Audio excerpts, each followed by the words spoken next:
Hey everyone, welcome to another CAF update. We have a very busy show tonight. Lots of stuff going on. We've got a special co-host who will be hanging out with us for most of the show because what else is there to do in New Jersey but get on a live stream here on a Thursday evening. But I wanted to welcome all of you to the show. I saw there have a lot of people chatting here before we got things started. All of our regulars wishing everybody well and all that fun stuff.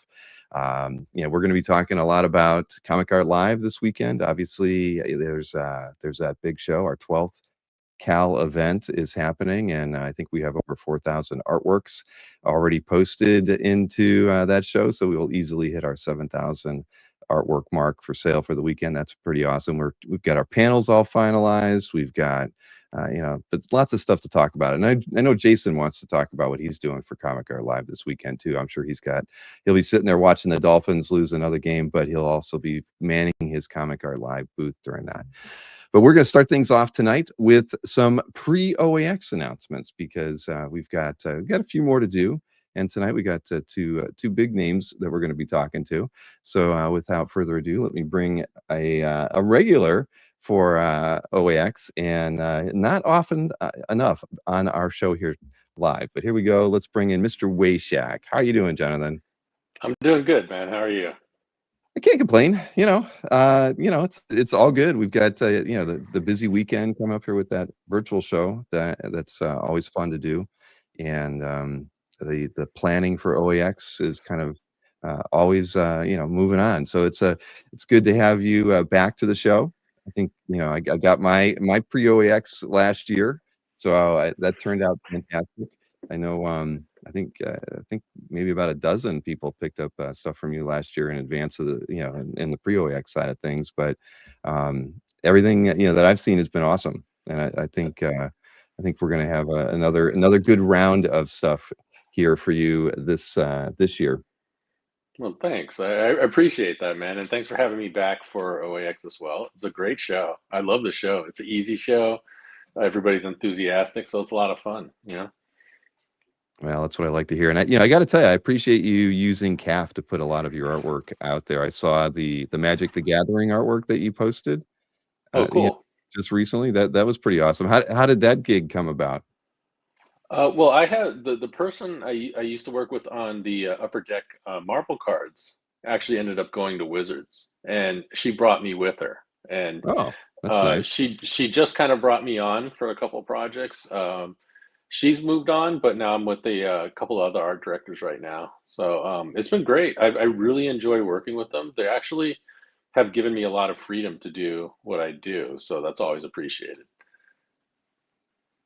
See, I always figured with Wizards, there's a lot of editorial, right? And the artwork that you did seemed to have a lot of you in it. So I mean, did they go into it and just saying these are the type of imagery we're looking for, or did they let Wayshak be Wayshak and you were able to run a little wild? Well, there's a style guide for it. So with that project, when it's the cards, they have to be like paintings. You know what I mean? Mm, The thing that was a little different for me for them is that I'm still actually using paint, like acrylic and gouache. So sure. um, I guess that was something. Well, I mean, I guess there's plenty of people that do it, but I appreciate that they let me do it, and of course, I get to have my own flavor with it as well. Do Sorry you if I'm think you'll be moving working around a with them lot. a lot more? I hope so. It's been great. Anyway, I just want to say, if it looks like I'm moving around a lot, my cat is like batting at my legs right now. Won't leave me alone. She always does that when I start talking. She thinks you're talking to her. So I guess yeah, so. it's a sign of affection, I think. Yeah, yeah. See, I closed my door so the cat can't come in here. So yeah, or she would be bothering me for food during these streams. So I've learned my lesson. I wish I thought of that. And what was this? What did Kazra say? He said, "I saw Wayshak is God graffiti in Dallas last week." Is that true? Did you visit Dallas at some point and put some graffiti on a wall that Kazra ended up seeing? I haven't even been in Dallas in my life, so I would love to see a photo of that. I hope that's true. I doubt it's true, but I hope it's true. That'd be funny. Well, he didn't show me a picture of it, but yeah, Okay. you never know. I'd like to think so. Yeah, No, actually, I yeah. shouldn't say that. I guess that sounds bad, but oh well. So what other stuff do you got going on? I mean, I know that, last year you had a lot of card art related projects that seem to be coming up, be right before OAX in January. What kind of projects have you had going on that you can talk about in the lead up to this new OAX?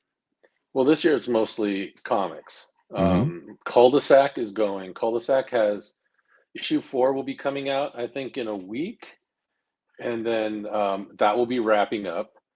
And then I still do short stories for heavy metal right now. I did the Wizards thing. I recently did a loading screen for Fortnite I saw and a that. Linkin Park poster, but it's mostly been comics, which I'm thrilled about because I love working on comics, even though it can get rough, especially the color process I use because I don't really plan it out. I'm doing it as I go. So because of that, it gets a little stressful. But people seem to be enjoying it, so I like it. And it's something different, which is what I set out to do. And Bad Idea has been gracious enough to let me do that too, which a lot of a lot of companies still like are really resistant to that kind of stuff, So I appreciate it. Well, when you gave me your pre-OAX list, you kind of had there's a, I wouldn't call it, it's not a rule, but it's a request to make the best commission. You want to be able to have a little bit more control over not only the process but the subject matter. You want to explain a little bit about that? Yeah, well, I feel like I do my best work when I get to do my own thing, when I get to express myself. And I think a lot of people I'm lucky enough that a lot of people that follow my work, they um, appreciate that and they like it and they like to support me in doing that. And um, it's just the way I prefer to work, but I'm open to any kind of commission. It's just these commissions take a lot of time, and I like to spend time on my own work. But like I said, I'm open to anything. So they can still suggest a character or characters, and if they give you like options or something like that, and you're cool with that too. Yeah, absolutely. I just wanted to put it out there that if you're interested in my work and the work that I do on my own, I'm happy to do it. Because you're going to get something great. And how do you handle payment? Is it still true that, because I remember with me, you didn't want to collect any money from me until I saw the piece, because it was an absolute surprise when I got to see the piece at the show. Yeah, no, I do. I do. Uh, you pay me when you see it, and if you don't like the piece, you walk. And I actually heard there's another artist that does that, and I was kind of surprised by that, but I can't remember his name. But anyway, yeah, so that's how I work because I want to make sure everybody's happy with what they get, Hmm. whether I'm drawing Spider-Man, Wolverine, or whether you give me the freedom to do my own work. You have to be happy, and if you're not happy, you could walk. And business is business. I don't hold that personally against you. I just want you to be happy with the piece. Well, I don't know who that other artist is, because I've only heard it, as your policy, but maybe somebody in the chat will let us know who that other artist is. But still, it's, again, it's unheard of, right? Because so many people, want 100% down or half down, those sorts of things. But you have a lot of confidence in your work, and you should. I mean, because if people are commissioning you, they know the style, they know what to expect that way, and I think, even me asking for Thor last year, it was really hard for me to kind of gauge what Thor was going to look like, just because Oh of, yeah, how you handle anatomy and what you might do with it. And it was, everything I could have hoped for, because it wasn't really what I expected. It was so much better. that's cool, man. I appreciate that. Um, but I want to make it clear that even though I want to do my own thing, I'm not going to go off and just go absolutely berserk and do something that's totally obscene and blah blah. You can't hang up, or I'm not looking to just go berserk and say, "Give me money." I still want to be able to do something that you will like. So again, that's why I do that policy. Oh, that makes a lot of sense. Kazra says Adam Hughes takes payment after, well, and that probably makes Okay, cool, the same kind of thing. Everybody knows what to expect from him. And Dave Kopecki mentions that Travis offers those same terms. Okay, cool. cool. And some people have said if a buyer walks on it, they'll buy it, John. So Okay. uh, And, That's cool. I saw one other question before I start highlighting the pre-OAX stuff. Will you be bringing some published work with you to OAX in February? Yeah, I will. I will be bringing. I'm trying to think. Yeah, I'll be bringing like some heavy metal pages. I'll be bringing Mhm. some cul-de-sac pages. I'll be bringing some Violator pages. I also have like a couple of. I'm trying to see if I have time. I have a couple of surprise things I want to do for OAX, but I don't know if I have time to do it. So that's what I'm trying to figure out right now. I'm trying to do some unique pieces for OAX. So, and you'll be the first to hear about it if I do get to it. But right now, I'm just trying to manage my schedule and figure out if I can do Alright. it. Well, obviously, we like to promote anything you're bringing in advance of the show to give people more reason to go to your table during the show. So, Cool. we'll obviously talk a lot in the lead up to OAX in February. Kezra says, "Bring all your Modoc art." I should I do think more Modoc, the man with the shouldn't I? most Modoc art needs more. I can't All imagine how much more he needs, but but right. Well, here I'm going here. to throw the link in the chat to get your pre OAX. Oh, what's that? Oh, so this is a piece I did for Jim Mahfood's Kickstarter. Oh, that's right. And this was a fairly popular piece recently. So this is just an example of what I can do with an 11 by 17. And Jim just told me do what I want, and Jim was cool like that. Um, so The anyway, that's an arachnid example of what I enforcer. can do. Yeah. Yeah, that was beautiful. So here, let me get the link in the chat for everybody. There we Okay. go. And I know you have 5 different uh, options, and we've got a couple different slides, I think, for each tier. So you're going to be doing a sketch card option that is full color, portraits Hmm. only on these. So pretty much a kind of a bust, single character, but 250 for these. Full Yeah. color though. So Full color. that's awesome. Yeah. Uh, yeah, let me in here. I know we've got a couple. Actually, I think we've got 4 examples here. Yeah. And while this isn't a portrait, or I guess you could, it's a portrait in its own way. It's not a profile, but it's gorgeous, man. The color's Thanks. awesome, Thanks. and I mean, I've picked up a lot of sketch cards for the last few years, and it's always fun getting a color one, and because they look so much different when in the binder compared to like ones that are pencil only or ink only. So yeah, these are fantastic, and then this Bizarro is really awesome too. Thanks. The reason why I'm offering them in full color is I just have an itch to do full color paintings right now, and that's all there is to it. So I feel like it'd be a nice, fun little project to do a bunch of these. Yeah, well, no, that's great. Scan them all, and then you got, and you have a lot of material to show off what you can do. I mean, I think that's awesome. And we're actually getting our OAX cards in, I believe, tomorrow, if I'm going to believe the postman. And the cool thing there is we're using a heavier stock than we had last year.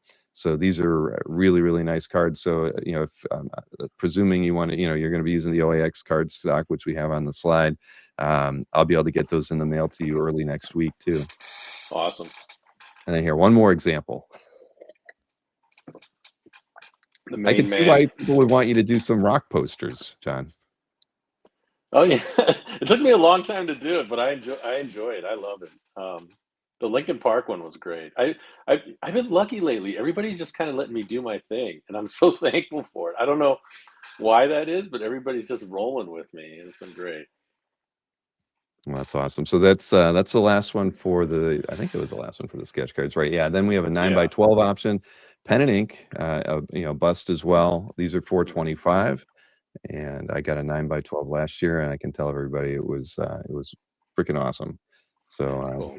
you're kind of a Cthulhu-ish kind of creature. Yeah. Well, uh, yes. So I think we did have a limit on the sketch cards, and I know we got a bunch of them, but I'm not able to count them to see if we actually hit the figure that you wanted to stop at. There was a hard limit on the sketch cards, if I remember right. Okay. Yeah, I put a quantity on all of them, but I don't know. Whatever, man. I'm game. Okay. Well, at the end of the day, you know that we can turn off individual levels on the Okay. offering. So if we sell out on sketch cards, we'll be able to turn that level off so people can only get the 9 by 12s, or the next ones that we got here. So let's see. Oh, this is another 9 by 12. I think I know who got this one. It's very cool. Mars Attacks. Then we have 11 by 17 as an option as well. You showed that one that you just did for Mafood's Kickstarter, but this Yeah, one is at $1,000, full figure. Now, on a lot of your stuff, you do throw in a second character every now and again, and I know that this is it's all up to you what you end up doing with backgrounds and how you treat the main character. So. When people give you a character for reference, at the end of the day, you never know what you're going to get, right? kind of. Yeah, because Kind of. because I don't know either. Even in the thumbnailing process where I have a rough idea, until I actually pencil and ink, I literally don't know where these pieces are going. And that's part of the stress with cul-de-sac. You know what I mean? Even though they're comic pages and I'm planning out the story and everything like that, there's still a level of like, I don't know where this is going. So yeah, but of course I'm gonna do whatever character you want, but it really reveals itself to me during the process. So do you do a lot of prelims when you're working on these? No, I probably should because it'd probably make my life easier, but I kind of try to work as my pencils are very loose. They're mostly like structure, like in the way John Buscema just kind of just builds structure and leaves it to the inker. That's how I approach it. Um, but if I did more preliminaries, it's probably easier because the idea is like you do preliminaries, then everything's planned out, then inking's just execution and there's no thought to it. But I leave the thinking. I do all my thinking in the inking process, which can get me into trouble sometimes. But that's how I prefer to work. Well, I mean, I guess that keeps it spontaneous and kind of keeps you true to your method. I can tell you that you got quite a few of the $1,000 levels. So I've actually just shut it down because I know you had a limit on that one. Oh, So okay. so that's good. Well, Cool. Awesome. I'll work with you on that. I mean, if we've gone over the limit, we can always let some people know they'll be on a wait list. So people know what to expect. But you and I can talk about that after the show's over. I'll shoot you an email Okay. tomorrow. Let's see. So that do I have another 1,000? Yeah, there we go. Another one. Yeah. See, the examples you gave us always had a couple characters in there. This one was an awesome one, for many reasons. Not only because it's so crazy, but that cat. You're not gonna tell me that your cat looks anything like that one. No, no, not at all. I don't know where that cat came from, but this is a good example. I didn't when I was drawing this, I didn't know what I was drawing at the time, and it kind of just revealed itself to me as I was going. Oh man, let's see here. So here we go. This is a step up. So you have 16 by 20 pen and ink with ink wash at Hmm. $3,000. And again, as an example, this one's pretty cool. But this is a lot of space to fill for kind of a free form approach to commissions, John. Yeah, it can be. That's why I like including the wash. This one doesn't have the wash in it, but the ones for OAX, I promise will have a wash to it. But that kind of helps cover the space and kind of opens up like more interesting kind of avenues to go with the piece as opposed to just pen and ink. It kind of changes things. Oh, definitely. And here's I think another example. Yeah. Yep, from the mind of John Wayshak. I mean, again, these are so cool. And again, anybody who went to the first two OAXs and got to see your work in person, I mean, it's one thing to see a scan up on CAF, from your gallery or from a collector's collection, but to see the pieces in person, it just shows how much work goes into these. When you say pen and ink, I mean, there's a lot of there's a little mixed media thrown into some of these at times. I mean, you put a lot of love in the details on these pieces. Yeah, I make the pieces to be seen in person, which is my greatest frustration in the world because as good as technology is, it's still even on like the iPhone or like computer screen, and of course print. There's something lost in translation, and I have not been able to figure out how to make that not not happen. But I think that's just the nature of the beast. Right. Well, we have one other, let's see, different level here, the final one, and Yeah.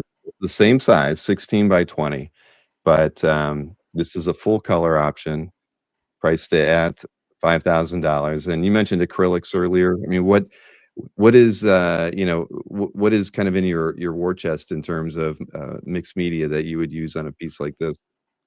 Well, on a piece like this, first of all, the samples I have, there's some drawn aspects of it, but like this will be a full color painting, and I'll use everything from like inks to colored pencils, acrylics, gouache. That's mainly my wheelhouse these days, and a lot of watercolor. Um, but I want to do a big full color piece, so that's why I'm offering this. I think I had another example at this level too. There we go. Yeah, that one's on watercolor. I've been enjoying working on watercolor paper lately. I'm not sure if I'm in love with it, but I enjoy working on it. So it's something new. What would you work on prior to that? Do you like on a heavier board or? I usually work on illustration board when I'm doing Okay. paintings. Watercolor just because the early parts of my process are usually like watercolor or thinned down gouache, and watercolor paper just takes the paint so much better than illustration board. It spreads out better and just looks nicer. Um, but so that's why I like watercolor paper, but it makes the drawing part a pain in the butt sometimes, because the paper's so rough. Well, there you go. That's I think those are the five options that are out there. And again, we've marked the $1,000 option sold out. I saw somebody actually must have been sitting on the form with it selected, and they got another one submitted, John. But yeah, Okay. not a bad side. I think that there might have been seven or maybe eight at the $1,000 level, and I think at least three or four of the sketch cards. And I'm not sure if there was another one. I couldn't read them all while the emails were coming in. But you're getting the emails Okay. as well, so you'll be Oh, able to am I? see them. Okay. Yeah, yeah. Awesome. So I'll definitely we'll talk tomorrow. We'll figure out what if where things are at, and if we got too many or you feel you have enough time to tackle what came in. Okay, cool. We'll talk. Yeah, well, and that's why we do these 3 months out too. You got plenty of Yeah. time. It All right. sounds like Well, plenty of time. yeah. Yeah. Well, it all depends on how much other work you have going on for the moment. Yeah, yeah. Cool, All man. right. Well, Well, listen, awesome. I've got Josh Cassara in the green room as well. But John, as always, it's really it's our pleasure to have you back. I mean, the reaction that we've seen from the people who've gotten your commissions and seeing the work in person, just you've made a lot of collectors really happy, and I feel like a lot of people have you know even though you've been on CAF for so long, are seeing your work for the first time at OAX and then in the lead up to the shows. And and it's fun. It's great getting to see, so many people get turned on to an artist who they weren't familiar with it before that. So it's our pleasure to, be able to continue to work with you. And yeah, having you back for a third straight year is awesome. Yeah, and again, thanks for having me. It's been great. The show's great, but really the community's been so awesome to me, and they've been so accepting of my work and so complimentary. So I appreciate that. It's a great little community built here. And Cosmo told me to get to work, which I should. I guess I don't get nights off, do I, I Cosmo? guess yeah, check your email right now, John. Yeah. But yeah, I'll talk. Yeah, we'll talk tomorrow. Yeah, shoot us. Okay, I'll great. shoot everybody an email and we'll look at it. I mean, hey, maybe you got more of one, and that means scaling back the number you want to do in another one or something like that, or we just kind of work it out. Sounds good. We'll talk. Okay, cool. Well, enjoy the rest of your day, and we'll be talking tomorrow, John. How are you? Thank you so much. Thanks, All guys. right, see you, man. All right. Well, that's always good to see the enthusiasm of those of you in the chat. Yeah, every commission request that comes in, I have highlighted a specific color in my email so I don't miss it. And yeah, I got about a screen and a half to scroll through of emails there for John. So that's wonderful. We all appreciate that. But next up, we have well, here let me bring in the New Jersey guy who is not going to change his name in defiance of uh, what I renamed his screen name to. He's now the New Jersey jerk here in the on the show. Hey, Jason, how you doing? Hey, Bill. I just want everyone to see how you treat us when you're not in character, right? That's it, guys. This is what we get told in the Here, back. I can fix that. I could fix the New Jersey Saint. How's that? It That works. sounds better. Right there, New Jersey Saint. Okay. Where would we be without you? Now, now the thing is, I felt like bringing you on now is a good time because you've picked up a few things from our next guest, Mr. Cassara, and you've I think you've turned a few other collectors on to getting pieces by him, not only published artwork but also commissions and convention sketches as well. I mean, I know that. I mean, heck, I think every time I've had you on, you've mentioned Josh's name at least once. So, Yeah, I've got a couple pieces. I got a couple pieces for it. all right. Well, let's bring him on, and we'll get him to corroborate your message there. Is this true, Josh? Has Jason picked up a few pieces from you here or there? Well, as far as him mentioning my name, he does get paid off every single time he mentions me. So to afford that wall behind him, to afford all that art. So, and speaking of which, I thought for the show, since I saw his face on the thumbnail, I thought my this shirt today would be pretty sweet. So this will definitely I'll be definitely wearing that this one of the days at OAX. That's Perfect. fantastic. I gotta buy one of those. That's I have not gotten that one. I've got the one with Marcus, and I've got one of me, and who else do I got? I think I have a Jeff Wedding shirt, but I do not have Jason D'Ambrosio, the unstoppable one right there, right? Yeah, I got a couple. It's great. I had the Warlock. Martha and I both have the Warlock ones, and then I'm like, oh, I got to get this one too. So had to do it. Kaz says Jason's face makes everyone's chest look flat. I don't know what to make of that. That's the It's very slimming, so we're good. There you go. So like you told me what room you're in, because typically, when we've had you on before, I feel like once we had a Christmas tree or something behind you, and another time I felt like we were in maybe a dining room or a den, and now we're in a room with that looks like it's kind of like a war room. But explain to us where you're at right now. This is officially like where my office. So I have a daughter. She's now closing in on 10, but since she was little, half of my office is 90% of it was basically my daughter's playroom. And then I have my desk here right in this one corner. And through the years, I would draw and put up something, then she would draw something, and then if it was, is this good enough? And we just pacing up, and I'll never want to take them down. Someday I'm going to make it into like a guy's office, a full art studio thing, but I can't. I love looking at them, and it's great to have them up. I mean, just over the years and see the progression, and then a mix of my stuff too, and it makes me happy. You mentioned the different spots you had me in.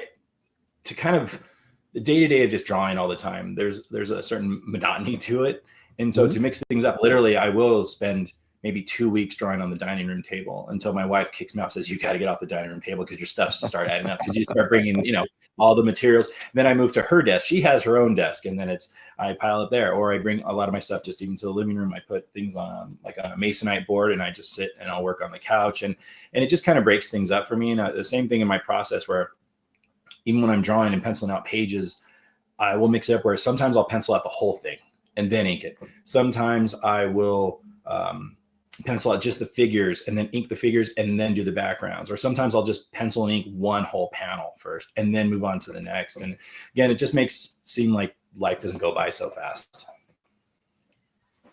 Oh, that's awesome. I do see a MODOK drawing there. It almost looks like it could have been a prelim to your Psydoc piece from OAX last year. It might have been.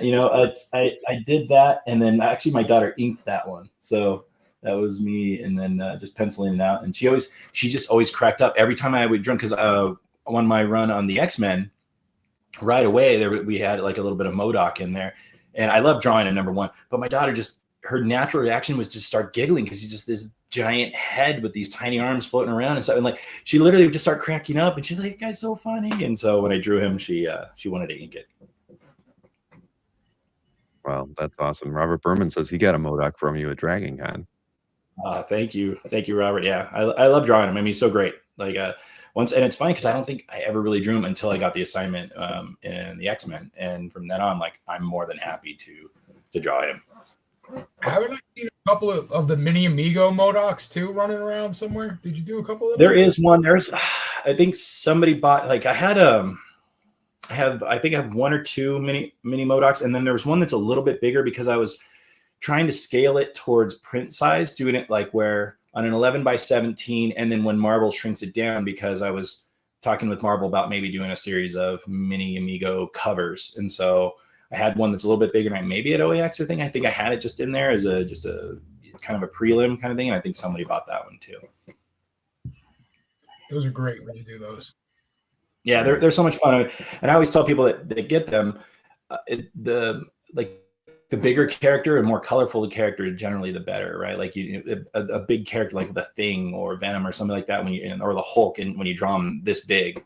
And I also tell them the bigger the paper, because a lot of people are like, "Oh, can you do it on a sketch card?" I'm like, that's fine. It'll fit on a sketch card, but the whole point is to see the negative space and you get a sense of the scale and how small they're. So like I prefer to do them on 9x12s, but I'm also done on 11x17s as well. And then there's some people have gotten with themes. I've had people that do a whole bunch of Thors, mini Amigo Thors. It has like Throg and Beta Ray Bill, and even one of the goats on there. And I've done like the Fantastic Four surrounding Doom. I think even Wrong and D got some of the OG X-Force group on the page, and they're just too much fun to do, and I can't say no when people want me to do them at shows.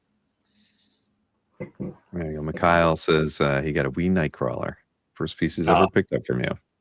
That's so great. Yeah, I think he picked up a couple of them too. I think he just like came up to me and all of a sudden he's like, "I'll take this one and this one and this one." It sounds like ML. Yeah. Yes, it does. So have you done a few Galactus, figures in the past?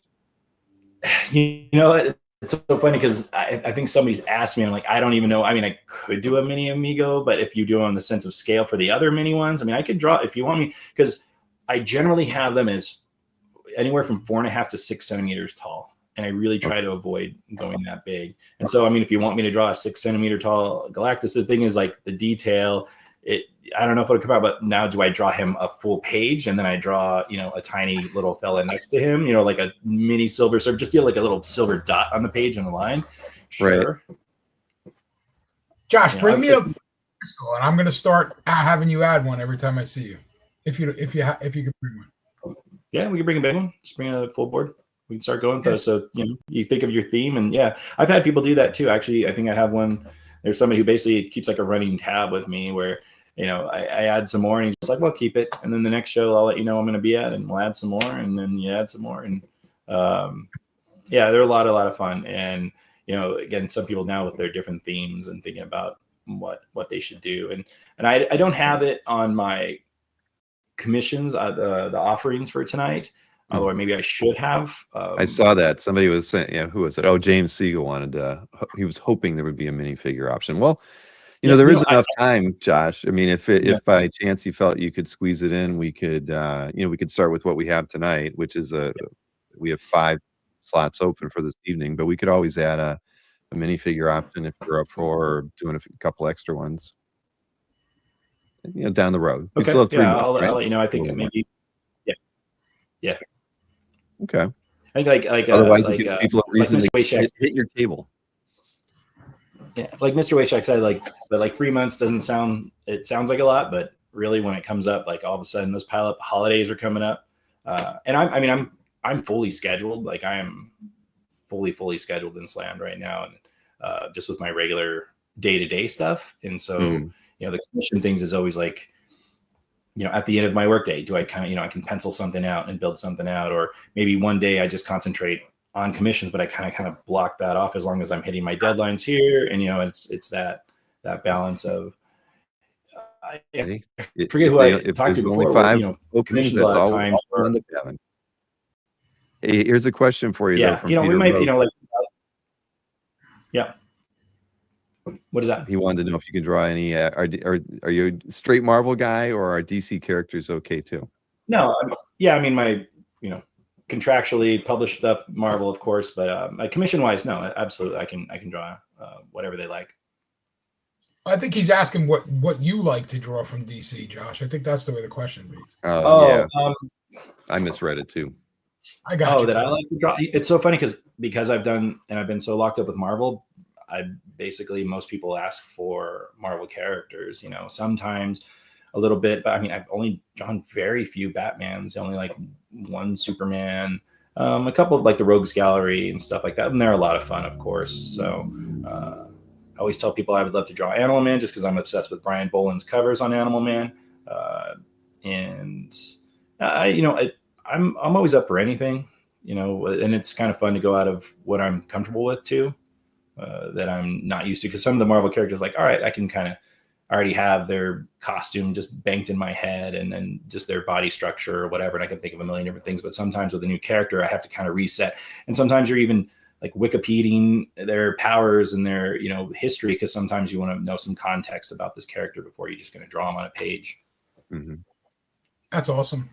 ML owns my favorite Boland Animal Man cover. I'll see if he'll bring it so you can take a look at it. It'd be awesome to see it in person. When I've seen his stuff in person is just insane. When he used to, physically ink all that stuff. So like incredible. Yeah, I would agree. ML has a very nice Animal Man cover. So. Well, why don't we go ahead and reveal your pre-OAX opportunity here. Let me get this thing turned on, and then I'll get the link in the chat for everybody.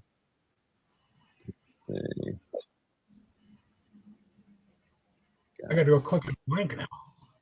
What do you got to do? I got to go click on the link. No, you can't. Anybody else? He's refrained. He's on the he's blacklisted from the. Well, the link is now in the chat for everybody. So you're taking 5 pre-OAX commissions, and I'll go ahead and highlight this. We got a lot of you submitted a lot of images. I think people are very familiar with your work, but you're going to be doing a single character, full figure on 11 by 17. So you're going to be doing gray tones along with the inked work. And the price for these is $1,000. I think this is kind of similar to the first couple of years that you've done these, Josh. And I should say welcome back, because we really enjoy having you both at the show, and I can't imagine an OAX without you guys. I mean, after the first year, it was so much fun, and watching pieces of artworks that you guys bought, and then the joy you spread around the room. It's wonderful to have you back. And from all of us here at CAF HQ, we really appreciate you being a part of OAX again as well. Well, I cannot thank you enough for having us back. Like, Martha and I absolutely love the show. We sing its praises wherever we go because it's the best. I mean, you get in there, everyone is so warm and welcoming, and it's just a small tight group. But like, you get down there on the floor, and it's not chaos, and it's actually relatively quiet. And everybody, my voice is still there at the end of the weekend, which is great. And it's so great. And you see the best artists in one room, the best artists in the world are all in one room. And it's amazing that I can just walk over to, go look at David Finch working, and he's only, he's not surrounded by a million people, and to meet and talk with everybody and to see their art and the people who come from all across the country and the world, to, come see your art too, and to talk about process. And it's amazing. We absolutely love it. And of course, like the auction, I mean, I love, I'm there to sell art and meet people, and Martha is there to go run off and buy more art and come back and show me what she got. Now, these examples we're showing off, some of these were commissions for Yeah, I think every single one of these. Every single one of them. I think every single one of them were from the last 2 OAXs or so. There's a couple. I think one that Josh got, or Mr. Flanders got. Flanders got that one. Which I turned into a print too, which came out great and people love it. There's one. There's a couple I didn't realize I didn't give it pictures of, or I even got, I tell people if they could email me, a scan or something like that. And there's a couple. I think there's like a Godzilla in there that's like in a picture of 3 of them together, because I don't even have a picture of that. Or Alberto's Captain America. I don't even think I have a regular picture or a scan of that one either. We can get that for you, John. Yeah, it's no big deal. But I was like, oh, I thought I had one when I was trying to send you guys images, but I kind of like seeing the live picture of them where you kind of see my just instead of just the scan, I actually like seeing the live art because sometimes a lot of things get lost in the scan too. Right. I actually didn't make a slide of that one, but I do have that image. Let's see No, if it's I not a can. big deal. Well, it's a cool image here. Let me hide this, and there we go. So you got a Godzilla, you got Cap. I wonder who got Cap. Who do you think? New Jersey Saint, or I guess you're a Devil. Sorry, I'm not sure. Maybe Rick. Oh, I think Rick. Alberto. Yeah, but well, it have to be Alberto, right? It's Alberto's. Yeah. That These I do, Godzilla came out awesome. I say there's no /minimal background. It's basically just a single character. Sometimes in the background, if I feel like it's going to help with maybe to show a little bit of power or just to give them, something to stand on or something. And other times I like just the plain no background. I thought about doing full color too for 1,500. If somebody's interested that gets on the list, if they said they want to do full color, I will do $1,500 for a full color one. I do a mix of usually at the base of watercolor or sometimes marker, and then it's like paint markers and colored pencils and stuff. So if people have seen some of my busts or half bodies that I've done in color, it would be the equivalent, but now on 11x17 full body, again, no background. Kind of similar to the MODOK Cyclops that you got, Bill. It would be like that as far as what the quality would be on the color wise and the full size. Bill, there's a Phoenix bust of his full color in my gallery if you want to bring something up. His colors are unbelievable. Like, I can do that. And like Kazra said in the chat, I do have 5 that made it through. So you've got the 5. So I've marked you as sold out, Josh. Well, thank you. Like if there's another one, if you get another one in there, I'm sure we can squeeze another one too. So okay. I didn't want to go too much past 5, but like I think last year, I think 1 or 2 snuck in, and I was just like, yeah, no problem. We'll make it happen. So if there's a few more come in, no problem. I just don't want to go back. Got to Florida, if I remember correctly. What's that? You're still finishing up when you got to Florida, some of them, weren't you? Yeah, sometimes. Yeah, it's just again the full schedule. I think I was going full Deadpool Wolverine series then, and just swamped even just like right now. Just you got to just pace yourself. And I think there was like 1 or 2. I just needed to finish with some gray tones when I got to Florida. So I think that first night, even after seeing everybody and having a beer, I was like, I got to go back and finish off these guys. So is that the one you were talking about, Jason? It's just amazing. Yeah. So anyone who has gotten theirs in, and I can see what do we got? I see everybody. Yeah, Tom McDonald asked he would like the color option. I saw that in the chat. I'll reply to each person who submitted one and ask them if they are interested in having the color option for an extra $500. Yeah, we'll confirm that. That's no problem. It's I decided to throw that out there too. And I mean, I like doing those black and white ones, but I think if I do the no background, I think a color will really pop on there as well. People like it. And I like giving a lot of depth to the color. Like I said, there's a lot of, sometimes there's the first layer and then the color pencils and then some paint marker and stuff, make things a little dinged up and they're bloody or worn out or something like that to give it a little love. Josh, you bringing some good published stuff? What are you unveiling from the published world for us? I mean, I just finished my Deadpool Wolverine run. I just started some interiors, and I know it's so cliche to say, but I am contractually obligated to not say anything of what I'm working on. Unfortunately, there's like. I was going to say, look around the room. Maybe we see something. Let's say, I did because I saw it. Wayshak, he's like, oh, he was showing some stuff, but I don't know. There's some. I don't know if this is probably out yet. There's Colossus got his arm ripped off cover here. Wow. This one is like an homage to, there was like a Marvel bicentennial American calendar. And so this is Storm and Benjamin Franklin. Wow. Nice. And this. Oh, that's fantastic. That's awesome. I'm sure that like those I'll have with me too. Those will be available for sale. What else? I don't know if I have. Oh, I don't know if you oh, this one. Did I show you guys this one too? I did. This was I got this in my comp in the mail. And it was a homage to the Fantastic Four cover. It's the Muppets. Love that. That's Yeah, it's fine. I love them. I'm keeping this one. My daughter loves the Muppets, so like I'm keeping the original for that one. I'm keeping that for her.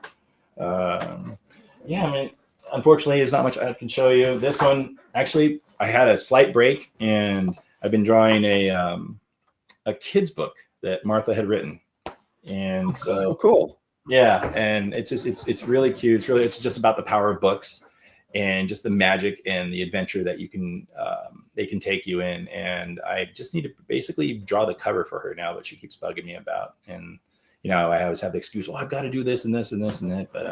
But eventually I'll get to it. But I've hammered that out. And it's been a lot of fun because I'm flexing different muscles and trying a little more cute than I'm used to drawing. I'm used to drawing people getting severed in half and getting punched in the face. Losing arms. Yeah, right. So I had to restrain that part of me and try to bring out my cuteness. Well, that's awesome. Is there a does she have a timeline for when the book's going to be published? There's no, I mean, like, it's basically when I can finish drawing it and then just putting it together and trying to get it like a good book designer too, just because once I draw it and we can put it together and illustrate as far as lettering and things, but as far as getting the front cover, back cover, lettering, like all that stuff, and make it look proper would probably be the next step. Well, actually, I was going to hand color it, and I'm debating if I want to hand color it or digitally color it, because sometimes, again, I can hand color it, but it doesn't really come through a lot of times, as vibrant as maybe as I want it to be, publish wise. So I'm debating on whether I want to digitally color it or hand color it.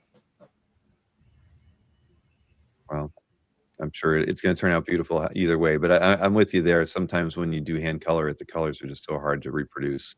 Yeah. Well, I did see, who was it? Three of the people who requested commissions that got through was we got Mikhail and Stephen and Tom all said they wanted color. So Awesome. I'll email the other. I'll email everybody after the show, and we'll square all that up and make sure we have everything proper for you, Josh, when these come through. So.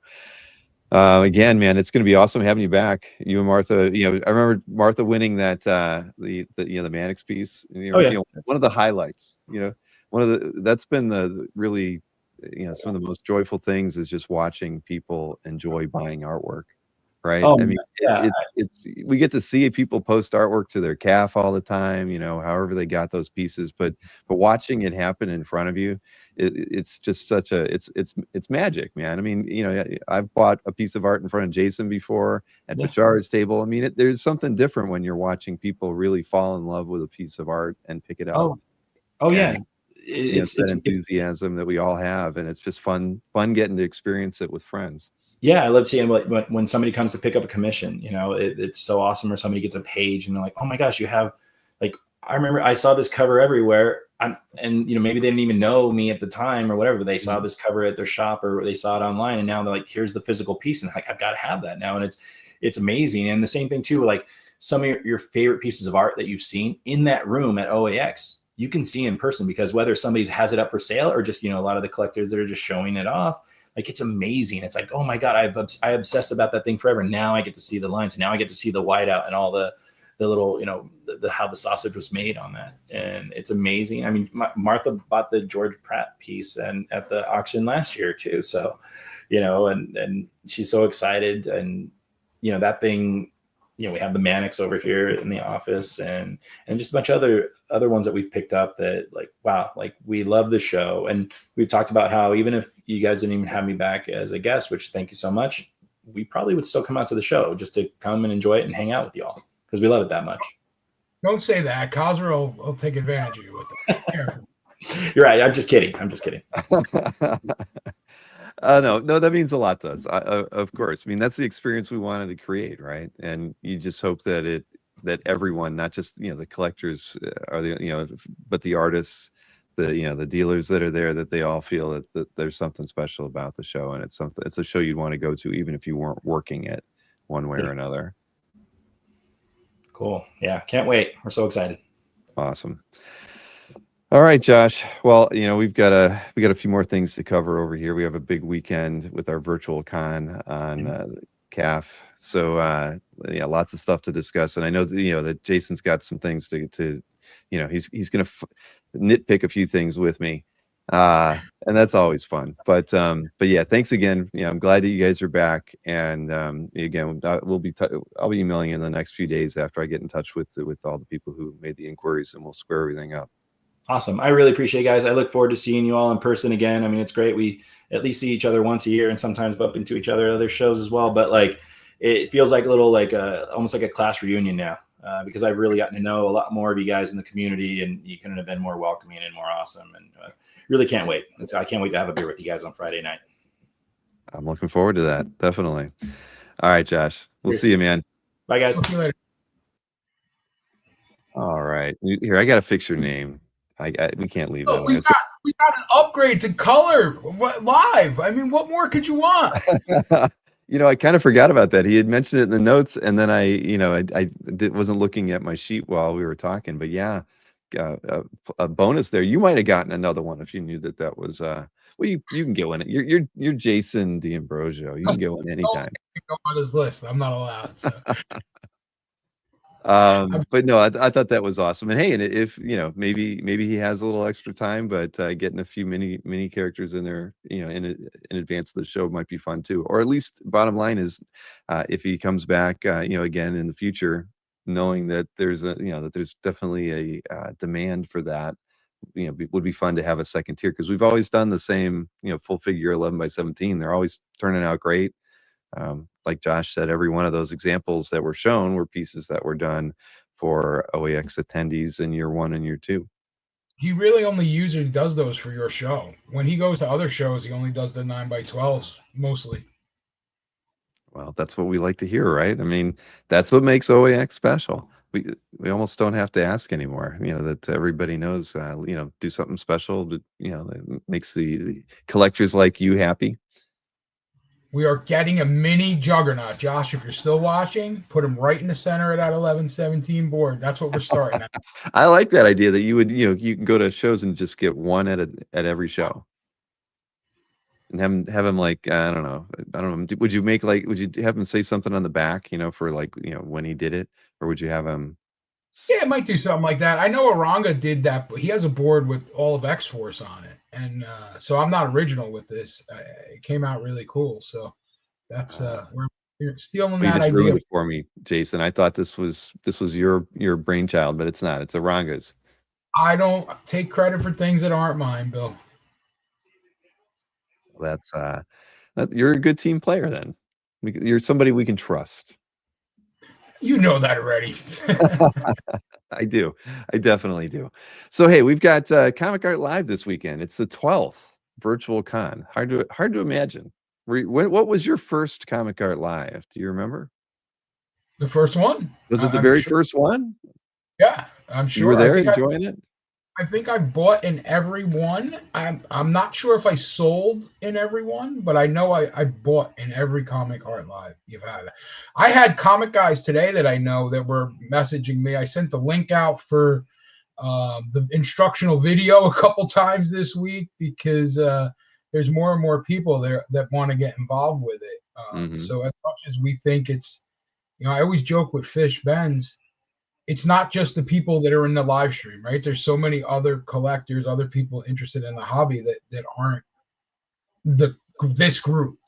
And I'm always intrigued when I get those texts. Hey, what's that live thing they have? And then I gotta I forwarded your email to somebody today. I sent the link to somebody. So yeah, well, there are a lot of Facebook groups out there that talk about the hobby, but it's a lot of them don't like sales oriented kind of posts, so it's a little and Cassara and I are not pushy, so we're not running around like some people always like self-promoting all the stuff we do, and it's nice that it's a little viral, but yeah, I appreciate the fact that you're out there spreading the good word about what we're doing with Comic Art Live. I mean, after 12 of these, you'd think most people in the hobby would have it figured out by now, but I still run into people who don't know what CAF is. Don't tell me that. I 23 years swear. later. Look, Hey, look, I've seen it. Every once in a while, 'cause I don't go there often, but I'll go over to the CGC boards. No, it's not even CGC. It's on Facebook where you'll see people who are like 1 year members of one of the the art collecting groups, and they'll say, "What's CAF?" When I see that, it just I ran into a collector that's collected comic art for 25 years that didn't know what CAF was. right, and this I is with everybody, sharing links back to their CAF. I mean, what do people think when they click on those? They don't realize it's part of a site where people share their art, right? It's amazing. They've been on it and they didn't even know it. Yeah, there's Marcus saying, "What's CAF?" in the chat. Uh-huh.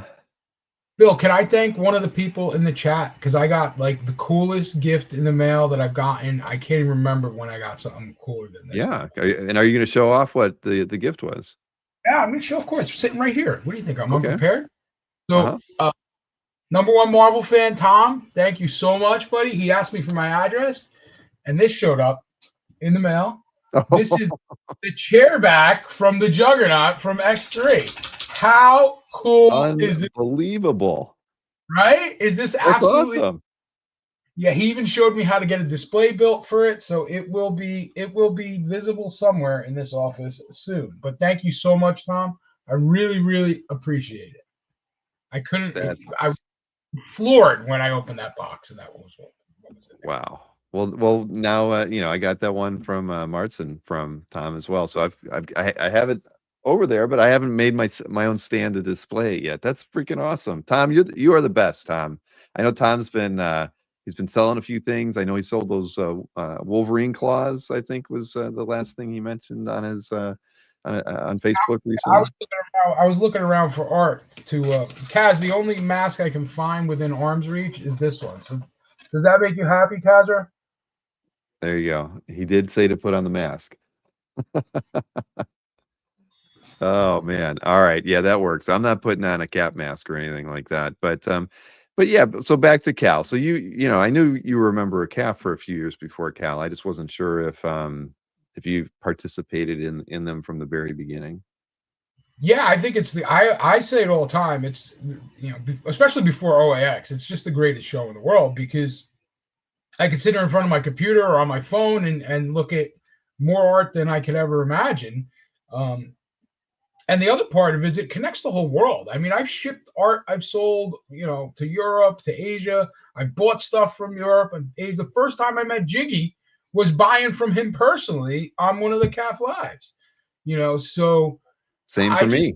I bought I was the first person in the US to buy something that Mannix had drawn that Jiggy sold through comic art, fans and the Cal Live. I mean, uh it was just weird, but you see something that you like and yeah, I hadn't worked with Jiggy up until that point, but that's how we got to know one another, was picking up a Wolverine piece by I Matt. just collector. I bought a Lionel Francis published page from him. It's just somebody on there, and I think I've met people that I've stayed friends with. I have people now at this point that like, oh, I picked something up from you last time. I'm going to check your booth out again. Like, Well, that is the only thing that carries over from show to show is saved booths. So if somebody saved your booth, 2 shows ago, that will always be in there, so we don't have to give out links for that. We clear out, I think, every other. No, we help the reps out. We don't remove their artists or anything that like a bio that they might write in there. We don't clear that out. We did that the first year, and I can't tell you how many reps were unhappy with us resetting that much stuff. So, yeah. I know you have said you put a search engine in for booths. I think that's something you should look into. What's And that? I think to be able to search by name for the booth. Because right now you just have to do that tomorrow. Bigger and bigger and bigger. That is a challenge. We've talked about that. We haven't come up with the best solution for it, and I can say I don't have the best solution for it this weekend. Although I could talk to Maureen about it. I mean, because whose booth you want to see. Like if you wanted to see Greg Teague's booth, because we had him on the show on Tuesday. We know he has a booth. You'd like to just be able to go in and type his name and pull it up. What about a link from your gallery to your booth? So, like, if I went and searched Bill Cox's gallery and then there was a flag for visit my Cal booth, just click it that way. Because we all know each other's real names or real, calf names. True. We've actually never put a link to your exhibitor booth in your Comic Art Fans gallery. I'm taking notes. This is Yeah, check, buddy. Sunday night when we're recapping and having people throw ideas at me. Where you been all my life, Jason? But no, that makes too much sense almost. Link No, from Marcus, no one looks at regular galleries. But if I wanted to go find Brian Peck's booth, and I don't know, he calls it Brian's Lovely Ladies or whatever he calls it, I can go out into the regular gallery and then go back in. Yeah. Well, at least in the collector hall, we do order the booths by last name of the person, and then like the dealer hall, that's alpha based on their dealer name. So Albert would be ahead of List to Anthony. find. What's that? You ever tried scrolling through that list to find a booth? I have. It's a long list. The collector hall is very, very large. I agree, and we've made it so there's no paging, so that ends up making it even longer to scroll through. I get it. I get it. I've got Maureen working on a lot of projects right now, but I can see if there's anything that we can do. Maureen, don't get mad at me. I'm sorry. Hey, it never hurts to ask. You just don't have to see her roll her eyes at you, like I have to. But a hall search, I'm making a note, because most when people are but that's why we wanted to have the save feature, like from show to show. If you favorite them, you can always go just to your saved seller list, and that makes it a little bit easier after the fact. But yeah, the first time through, it's a bit of work. Okay, well, keep that thinking cap on, Jason. Pick your brain after the show, and be there on Sunday. Didn't you do a recap show with me once? Maybe not. Yeah, I think we did a recap. You did. You hung out with me one time, and you got to we sat through an hour of ideas and other things. I can do it again if you want. Well, Dolphins are playing early on Sunday. They're in Madrid this week. Oh, there you go. Okay. Well, we'll see. We'll see how I don't know if Tatiana's going to join me for the intro. Kyle's having a lot of fun tonight in the chat. So where we go from there? So what were the things you wanted us on Tuesday to be talking about, Cal? So you feel we haven't talked enough about Cal? Is that the vibe, or were you just trying to stir the pot to get to? I get to be the voice of the collector groups that chat around, and I hear some chatter that there was not a lot of. They didn't see they saw a lot of emails for the sketch opportunity, the $200 sketches, but they didn't see a lot of self promotion about CAF Live. I know I sent as many emails as I did before. I think it was more on social media, especially because you guys were down in Texas, so that was a lot on the social media, and there was a lot going. Well, you figure with New York, IX, and the Collector Summit, we were, Cassara was on the road a lot. I went to 2 of those shows. So you're right. In the lead up to it, there was a lot of other noise around. That's, I think, what it was. Comic Art Live. Yeah, because I actually have my own little schedule on emails, and I know that I've sent the same number of emails to premium members and to the general. Oh, look at that! Trying to eat my book bag under the desk, so I figured I'd just grab him real quick and let him say hi. Don't let him get that chair back. Yeah, the art Adams behind it would even be even worse. Man, but no, I get it. We can always do better. I mean, we put the ads on the site, and we try our best, but we can always do better. I mean, right now I'm looking at the hall stats, and like I said, there's 4,000 artworks already posted. We're almost at 300 exhibitors, but I know in the next 48 hours, that number is going to go up to 400, because everybody waits until the last day to post their stuff. But yeah, and I had somebody today go premium who has been on the site for over 20 years and has never been premium before, with the express desire to set up a booth. So, I mean, that kind of stuff happens, more often than you'd think, right? Somebody who maybe they want to get into the hall early, or they wanted to test premium memberships sometime in the past, but it's the opportunity to sell at Cal that brings some people out. Uh, but it's Marcus is on fire today. Yeah, he really is. I I don't bring out the know. best Marcus when I'm on. Yeah, Gets there's a gummy for that, Marcus. I think that could kind of like lower the mood or something. I don't know, but anyway, I get it, man. So, well, it is what it is, and in May, uh, we'll just try to do better. I always take everybody's thoughts. just there was a lot of noise this time of year, right? So there Yeah. was a lot of things It popping was a up. very hectic time, but the thing is we have a team, and it allows us to kind of do a little bit more than we might have done in the past, right? Like, maybe we don't take the trip to Collector Summit the weekend before Comic Art Live because we're the ones who have to do 95% of the work, right? Now we have Tatiana who can pick up the slack and things like that, and it does free us up, which is good for us. But yeah, I get it, man. Point taken.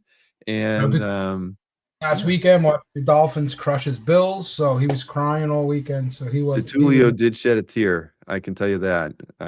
Yeah, I I know for a fact that he lamented that. But what are you gonna do, man? I'm a Browns fan, you know. Yeah, make me feel good about my Dolphins. Exactly. All right. Well, listen, we have speaking of mystery sketches, now that you brought it up, we've sold a lot of those this time around. It's always a good thing. So, but we have a little bit more time to sell those. So if anybody wants to pick any of those up, you know how to do it. You've gotten enough mailings about it, right? I might even Those, send one tomorrow. I might, those hey, we're supporting artists with all that stuff. It's going to you know, it's going for a good cause, and it's spreading the sketch card love out there into the community. I know you have a few sketch cards, but all yours are from Fred Hembeck. I get a lot of Hembecks. I got a couple other things that have wandered into my collection, but yeah, I usually stick to Hembeck on the sketch card world. I get it. And we have Hembeck coming back in December. I actually got to see a preview of some of the stuff he's bringing. I don't have it. It was One Piece. I can't. It's all on my other computer. Oh, come on, Bill. I can't. I mean, they came in by email today. They're multi-character. One of them was all female, color, and I know he's doing a couple more of those. The what was it, multi headshot pieces where it had like 4 rows of 5 characters or 5 rows of 4 characters. So more of that. I'll just hold it up like this. I can't. I mean, but some of the stuff he's having me scan because the scanner's busted. So all of his published stuff. He had a couple Marvel Age pages he's going to have this time. One, I mean, he just wrote the descriptions. One of them was a Spider-Man piece, and I forget what the other one was. But typical stuff. What year is this? Jerry Bourne. I'm sorry. I have a Mac over here. That's what I use for email and that I use on the road. And then I've got my Alienware PC laptop that powers the widescreen here that I'm on right now. So they don't work well together. But don't worry.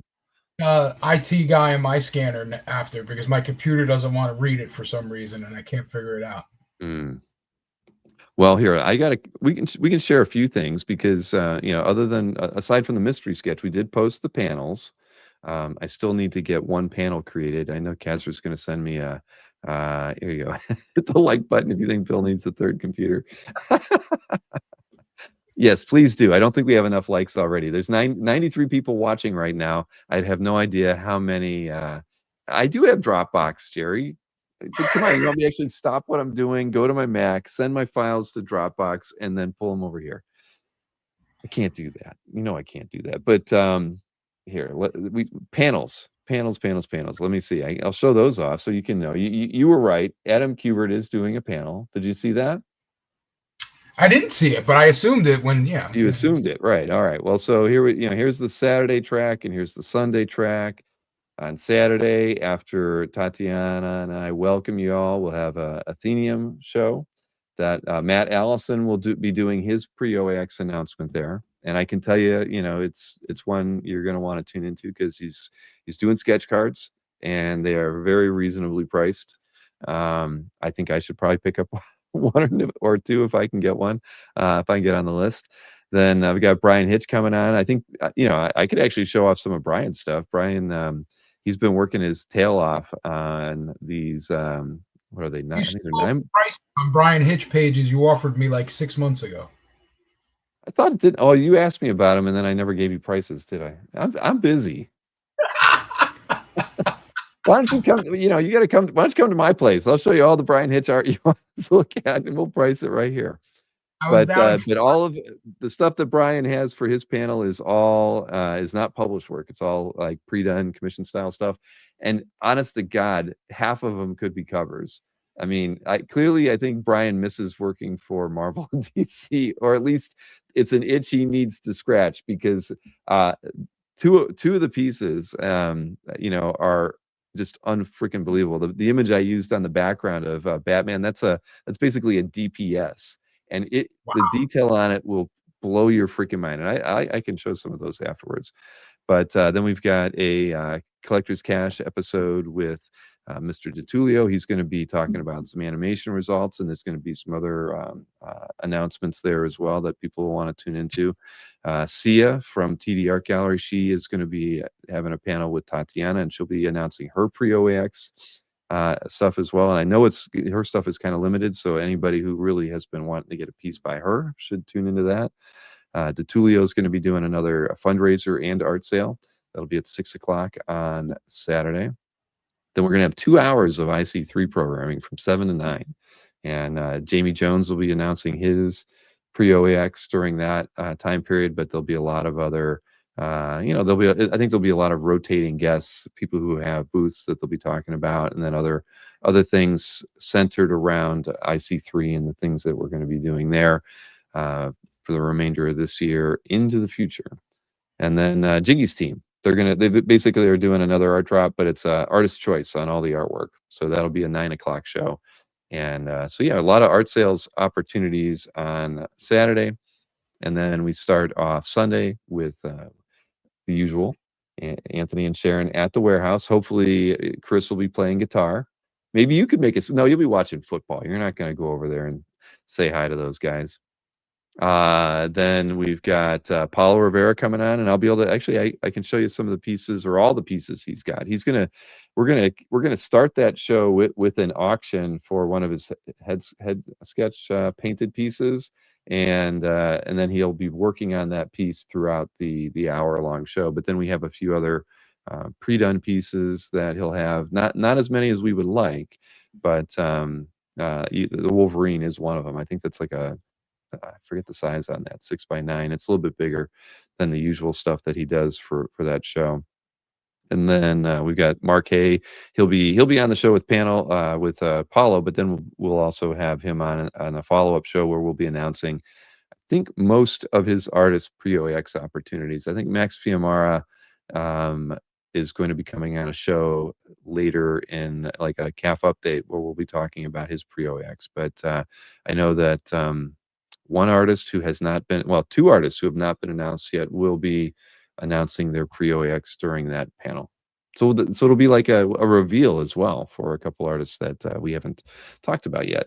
Then Tatiana's got the, what's that? Probably send an email out to the OAX people about that. I actually have a mailing that I started working on today that will go out to the OAX list specific, talking about which panels people should be tuning into because of the pre-OAX opportunities and stuff. Thank you. See, sometimes I have an idea that's as good as one that you have, Jason. So there's that. And then after that, Tatiana will be hosting an all access art episode. And I believe Cassara is going to be doing that. Cassara's on a bunch of these panels too. He's on the IC3 one. He's actually running the Athenium one. and I know he'll be on the All Access Art because that's got the IAX artists at it. That's Julie Bell, George Pratt, James Martin, and Adi Granov will be announcing their pre-OAX opportunities on that panel at 3 o'clock. Now I know the Dolphins are playing at that moment, Jason, but you might want to tune in for that one. You're playing 9 o'clock in the morning, Bill. We'll be Oh, around. shoot, then you're done. All right, because you got a really nice George Pratt piece last I got year or this year. I keep saying last year. It was January. I got one too. Then Adam Kubert, there is smiling face. He will be sitting. He'll be right here. Oh, standing, really? and we will do the show together. He's going to announce his pre-OAX, and he's bringing art for sale. And I hate to say it, I don't know what he's bringing yet. I'm going to he- text Wolf. he might tell. Well, we emailed right before the show to as confirming that he really wanted to be here for it, which he did, and he knows I've got work to do before and after it. So I told him that we won't have as much time to be friendly and have fun, but he's more than welcome to sit here with me. So I got to clean my office. That's the sad thing. Oh, maybe I'll put Rob to go with him, and you could have his.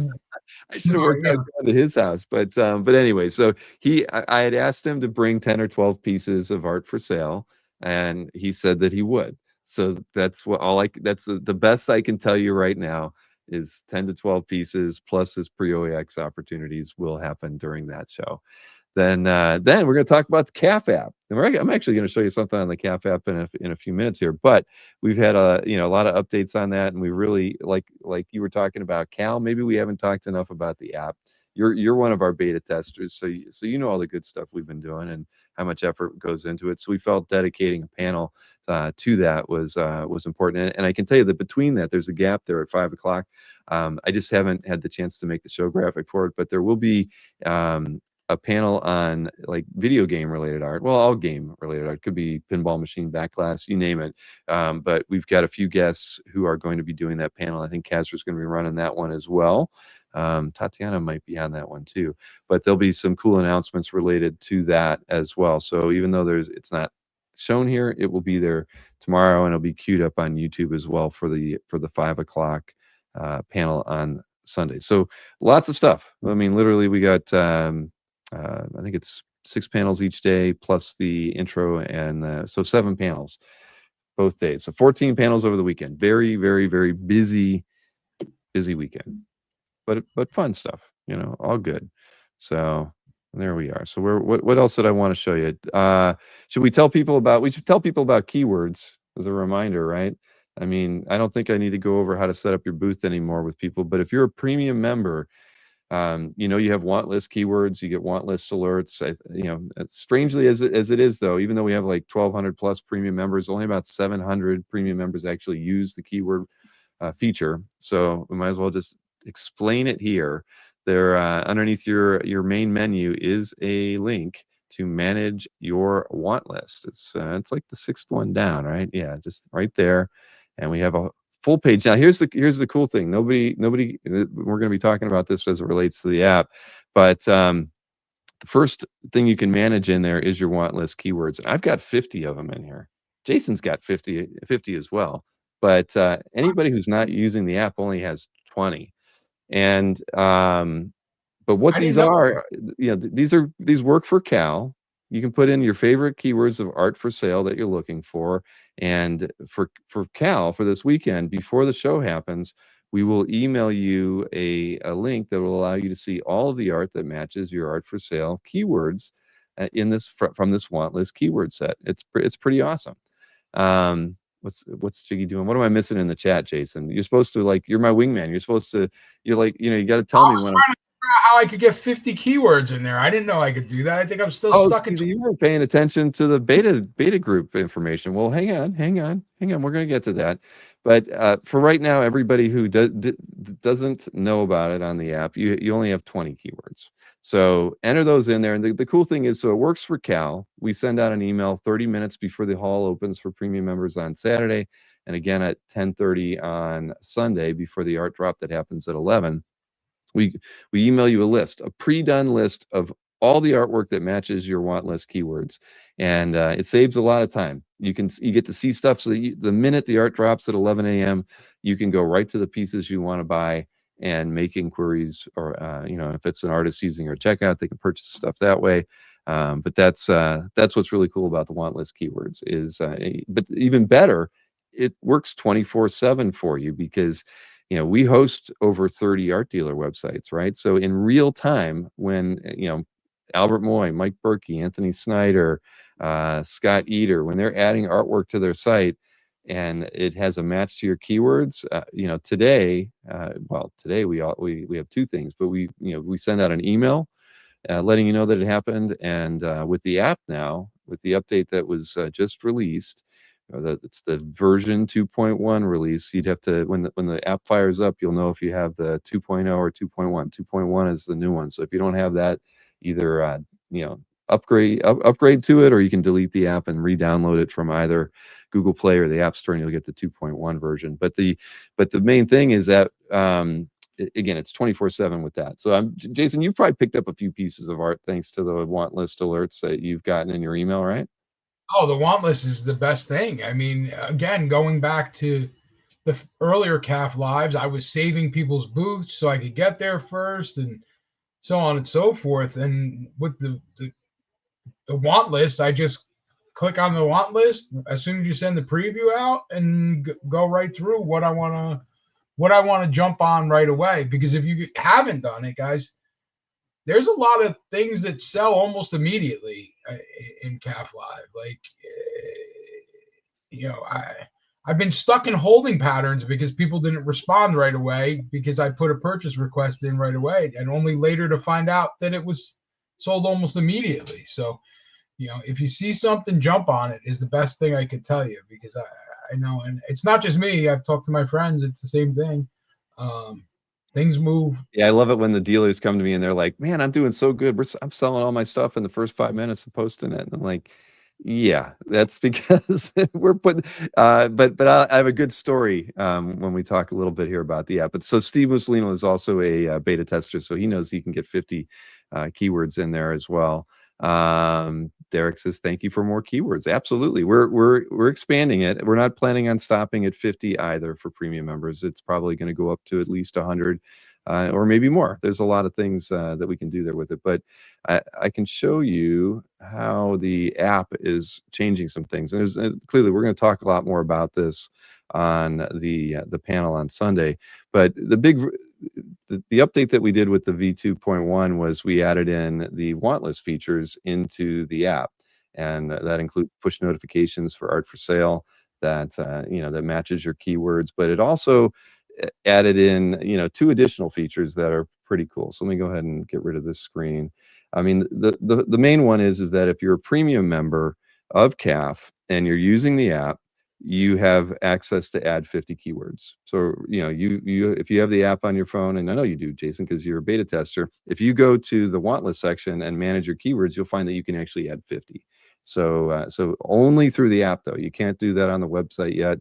That's something we're going to roll down to the website. But and there was no malicious intent there. It's just timing of things when we release this versus when we're adding it to the site.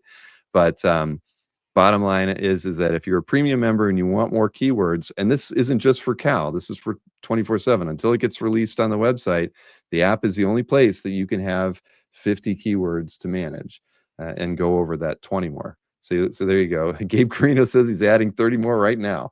All right, let me. Don't put X-Men, because it only sends you the X-rated art then. So nobody put X-Men as a keyword, guys. If that were only true. But here, let me go ahead and I can show this off, because I can share my phone here. Look at that. So once you get into the app, I'm not going to. We'll talk a lot about the features of the app, but within the app there is now a link for want list, and what the want list by default, what it is a feed for all of the want list emails or push notifications that you've got leading up to this. You can't search it. It's a straight up index of all the matches that you've gotten. Currently, there was a point in time where we were only saving that data for a couple weeks, but we're going to expand that to 90 days. right now, I think it goes back until about September 20th when we turned off the 2-week deleting feature. But so this allows you at any point to go back and just check things that are that were on your want list hits before that. And the cool thing is that as these items get sold or turned off from a classified or a dealer website, they will be removed from this list as well. So Guys, I can have 30 more in here. Bill didn't tell me. I told you, but so how do you manage your keywords? I mean, you can see right at the top the want list result set. There's a your keywords and a your sellers. So you just click on your keywords. You can see mine says I currently have 50 keywords saved, so I can't add any more. The little add want list box is grayed out. But if I were to, I just threw a bunch of generic stuff in here, so I get a lot of push notifications throughout the day. But if I were to delete Batman, because you guys know I'm not the big Batman fan. What would I add in there? I guess I could add we'll put Robin in, right? How's that? I'll go ahead and add Robin. There we go. Boom. So now I'm back to 50. I can't add any more, but I'm not getting any more results for Batman. So that's how that's managed. But very, very simple interface to just go in and delete a keyword when you want to remove it, and you can add more in up to 50 if Bill, you're a can we premium member. those keywords while you're in here? What's that? Bring up James Siegel's keywords while we're in there. I'd like. You want me to see? We want to do a little. We don't allow for that. Keywords are private. But here's the other cool feature, and this is the one that probably a lot of the beta testers aren't really aware of yet. And this has also not rolled down to the site yet. And we have a your sellers list, right? Now the your sellers list allows you to exclude sellers from your want list results. So, if there's a seller that you're not particularly fond of, or reps nobody you want to get artwork from, or they're a dealer you don't want to deal with, whatever, you can easily come in here and just the list defaults to the people who are your sellers, the ones that you're getting results from. But if I wanted to stop getting results from Albert Moy, Anthony Snyder, and let's see, I won't do it to them, and the Tulio Art Collective, I can turn them all off just like that. And that means that whenever a want list, when we're querying the keywords, we will not send you any results for those sellers. And you can easily manage your excluded list by clicking on that. And you can see I've got Albert, Anthony, Coolines, and DeTulio in my list right now. And I can turn Albert, Anthony, and DeTulio back on if I want. And Rich and Steve, for now, I've added you back in there. So I have nobody on my excluded list. But so that works for your want list keywords, and it works for Cal this weekend. The other thing being is that this is going to be rolling down to the site, and not just to manage these, but when you're doing just straight up art for sale searches on CAF, if you've excluded Anthony from that, his results will not be a part of any searches that you're doing on the site as well. So it will affect both your want list keywords and searching of the site. But that's probably going to happen later this year, or a little closer to. It'll be before OAX certainly when we get this programming rolled down there. But for now, the app is the only place you can do that. And am I being passive aggressive about certain sellers? Maybe I am. I'm leaving them all in right now because I love getting alerts from every seller that we work with. And there's 147 sellers listed in there right now. Trust me, there's going to be a whole lot more in the near future as well. There's all this cool stuff we got going on, but I don't think there's anything else I need to show you here. But for those of you who don't know anything about the app, and I know Marcus, he's going to say, what's an app? You can, let me show you this. You can actually scan that QR code right now, and it will take you to a page where, irregardless of which phone type you have, Android versus iOS, there will be a link on there for you to download the app to your phone. So for those of you who have not taken the plunge, especially those premium members who now realize there's a distinct advantage to using the app, at least for having more keywords, I would encourage you to do that this evening, or at least do it before Comic Art Live on launches on Saturday morning, because you'll be very happy to have more keywords. More keywords is always better, right, Jason? Yeah, well, yeah, it's got to be managed, but yeah, I think I'm going to add some more, because it's funny that you say this, because I went into my desktop to change the keywords to adjust them just the other day because I was maxed out. So I deleted a couple to add some other ones. Well, there you go. It's oh boy. Marcus needs he needs something. We gotta I don't know what to do. Anyways, what did James ask if people are like, can I do this? I've never heard of that. Yeah, Newell, there's a lot of sellers out there. And yeah, it is what it is.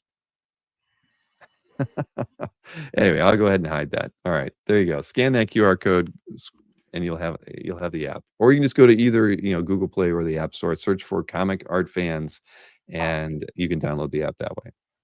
So everyone knows the biggest advocate for the rejecting sellers was Larry Tunn, because I think I heard him say it 7,000 times. When are we going to be able to exclude sellers? When are we going to be able Yes. It's honestly, it's probably been the number one feature request of CAF since we started working with dealers. Where people just were like, I don't want to see everybody, and I get that. And now you can do that. You can do it using the app, and it will be rolled down to the site. Before OAX, you will have the same features and functionality there as well. So I'm sure everybody. I mean, this is a long. I mean, somebody should be throwing a party. I mean, there's got to be champagne corks flying somewhere because people have been wanting this feature for a very long time. So there you go. See, and even Tom put in a number of requests. Everybody, this is the number one feature request. It's finally here. So, is there a select all options? Haven't, but you got to work for it, Jerry, unfortunately. But they disappear automatically. I mean, as you're removing them from your list, there's no like, we don't even make it like like a little spinning clock or anything. Nope, it just goes away. So there's some satisfaction, or you'd probably like to see like a little explosion animation happen as you're clicking some of them. I have these from Kirby Art, and however long you've had that feature up on the beta test. Well, there you go. Dragon's Milk for the CAF leadership team. All right, Tom. Hey, I mean, again, it's a long time coming, and all I can say is, all of us here at CAF, we always listen. We might not be able to, always get things done, with priorities in the order that everyone would like, but we're always listening to what people wish, they'd like to have as features on the site and the app, and so it's awesome when we can actually fulfill some of those things. And Cassara's right. Dragon's Milk is I'm not very fond of it. Don't they? There's two kinds of Dragon's Milk though. I think I wouldn't mind trying the other one. Cassara bought like the stout Dragon's Milk, and I didn't. It was tough. Have you ever had Dragon's Milk? No, this was a joke when I saw it in the comments there. So no, it's not that is actually it's a beer. It's like barrel aged in it's cask aged. That's what it is. But I think they actually have a lager, a Dragon's Milk lager instead of a Dragon's Milk stout. So I figured, I haven't tried the lager yet, so you never know. Anyway, there we go. What else we got to do here, Jason? We got whiskey barrels. That's what it was. This cast, but man, Newell knows a thing or two about alcohol and barrels. All right. Schedule. What else we got? I mean, should we talk about anything on schedule? Because we got well, we do. I got to show off what little I have on here because we've been so focused on Cal that there's not a lot of schedule items on here. But and I do have a couple Cal announcements to make as well. But schedule wise, oh, see, I still didn't even get. I haven't even edited it. I've got stuff I got to take off here. That's how little we have like lined up after Cal. Right. I'm a little disappointed right now. I know. Well, the thing is, trust me, I've got at least two people I could add to this list that I haven't put on here. But next week, and I've actually got Bart Sears artwork right behind me. It's still boxed up. I'm not going to open it though. I don't have time to look at it.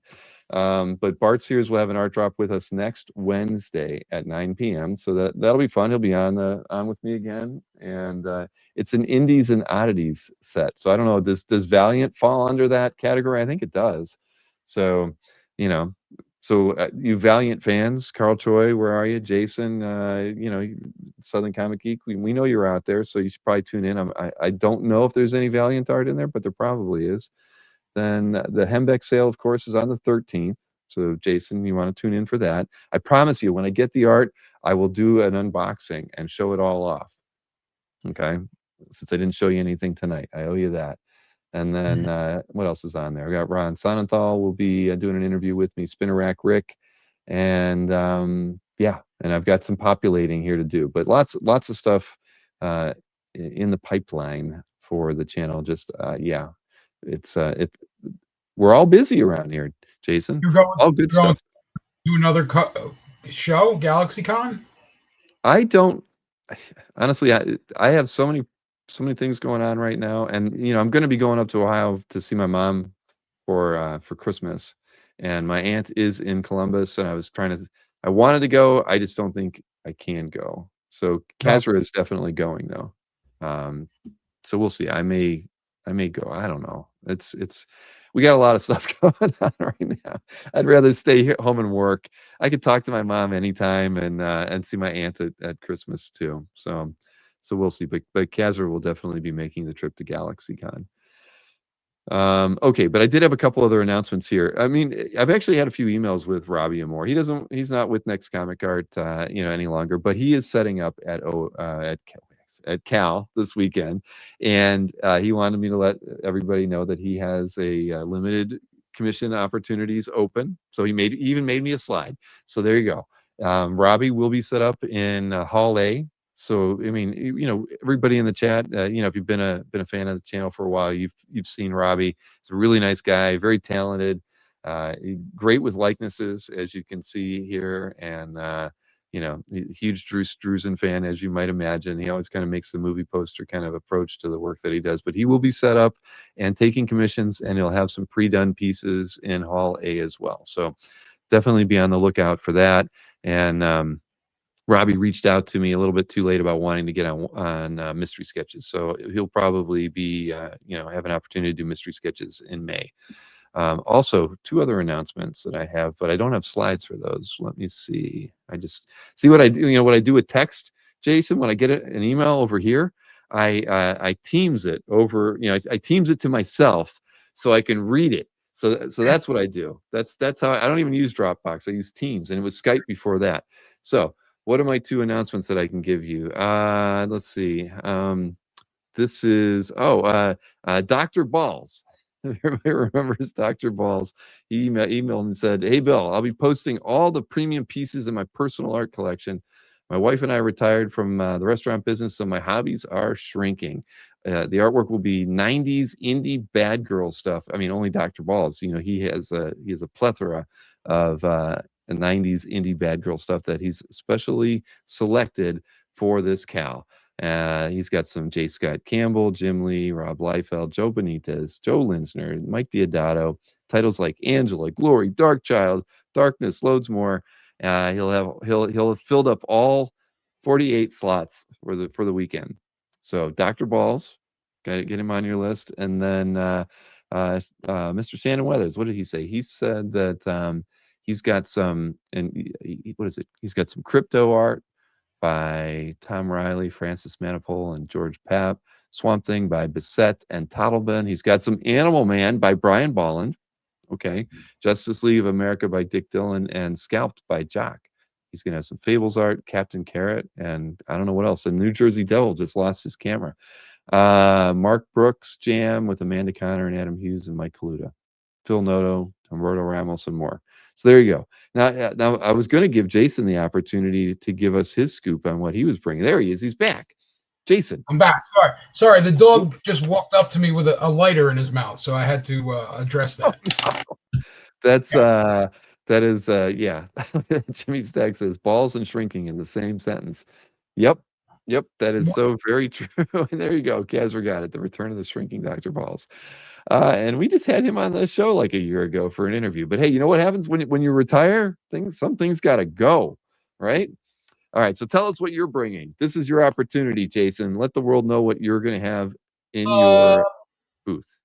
I think I put like 25 pieces in there, from like a couple $100 to my most expensive is $6,000. Some stuff I've offered before and I've lowered the prices. Some stuff I've never offered before. Sam Keith, Art Adams, off the top of my head, what else is in there? Paul Smith. Can't think off. You got a Paul Smith Uncanny page? Not an Uncanny page, but pretty close. a Garney X-Men page that is not 436. So there's a couple other X-Men pieces in there.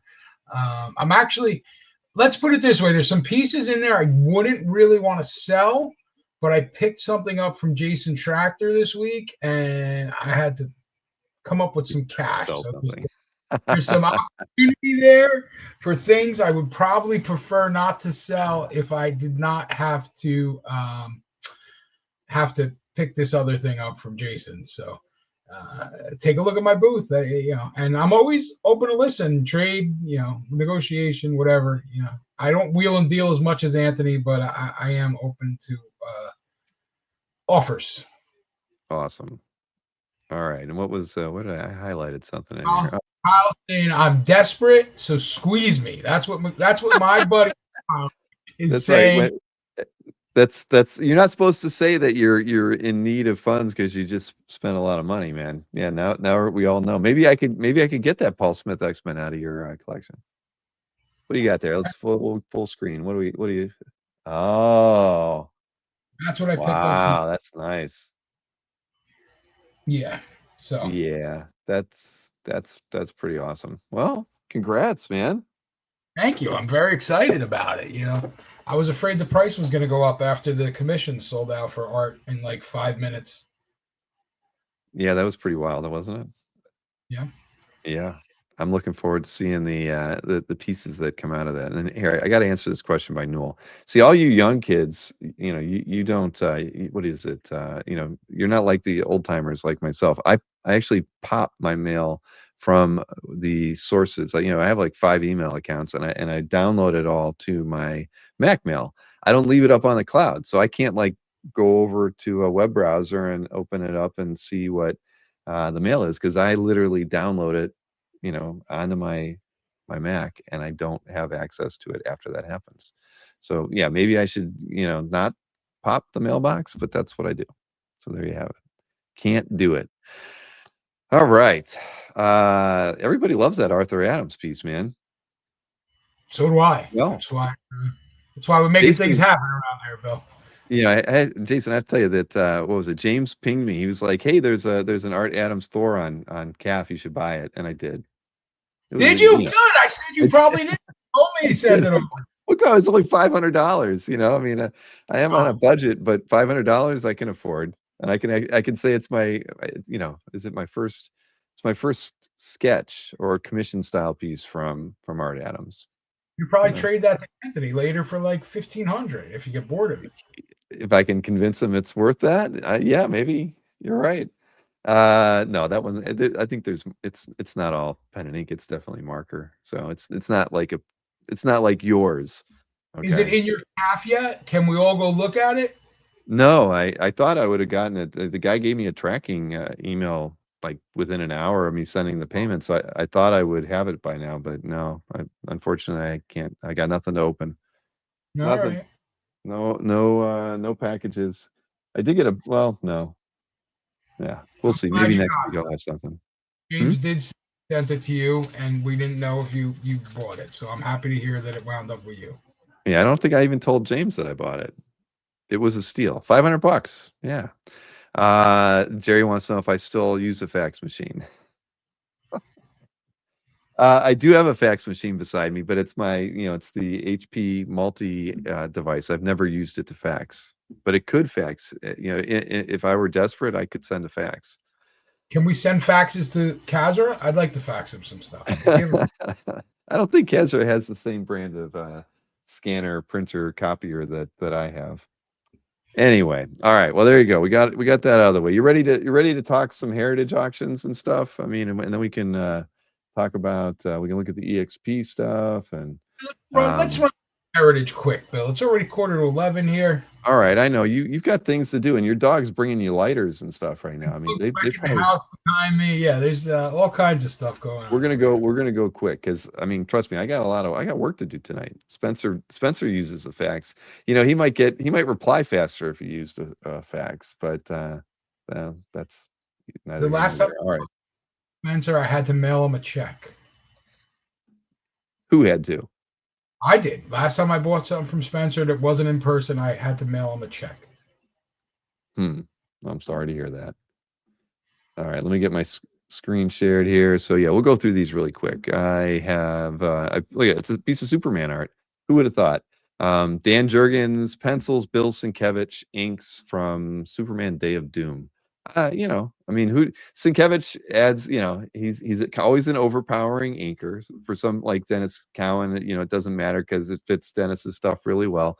I mean, you would never know this was Jurgens without Heritage telling us that.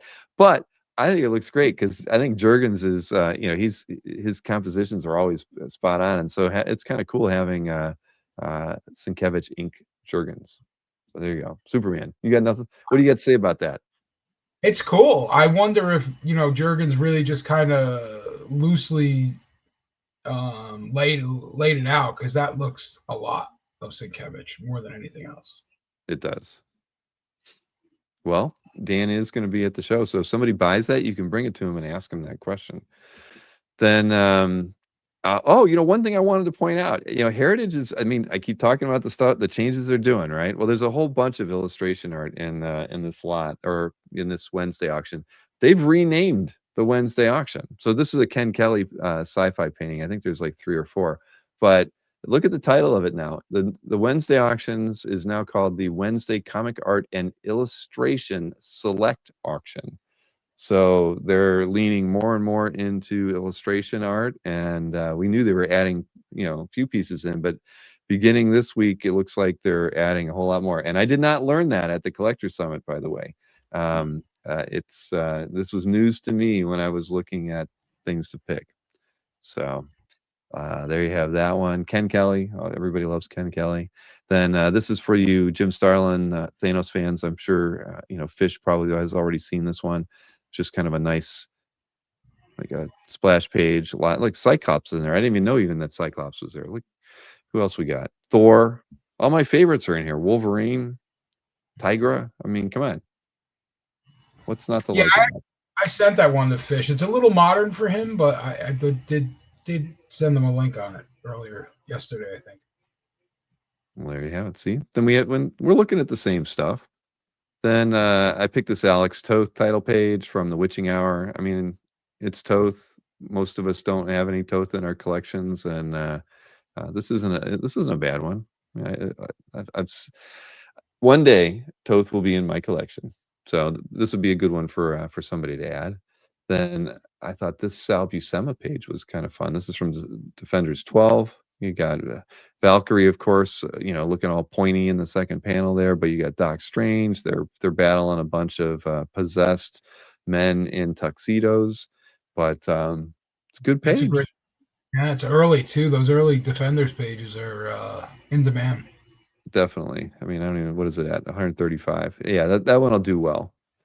Then a Mobius says it's a comic strip. I mean, I didn't even know Mobius did comic strips, but I mentioned in the email I sent out today, I'm like, if you're looking for an affordable Mobius, this was probably this might be the most affordable Mobius you'll come across, because clearly it has no basis in any of the things that people think about him when they look at his work. So that one is available. Then Vanessa Del Rey, who is going to OAX. I wasn't really familiar with their work. I mean, I've gone to Artist Bullpen enough. I should have looked at it before, but I haven't bid on this one. But because when I saw it, I was like, I want to go look and see what's on the Artist Bullpen from this Daredevil title. And unfortunately, every page that has Daredevil on it is sold from the Artist Bullpen. So this is the only one. But he's it's got Echo and Daredevil, and they're fighting Claw. So I love just the effects with the the sound vibrations and stuff. Every page that's up on the Artist Bullpen site has that effect throughout it. So they're kind of cool. So I was not very familiar with Vanessa's work, but I like it.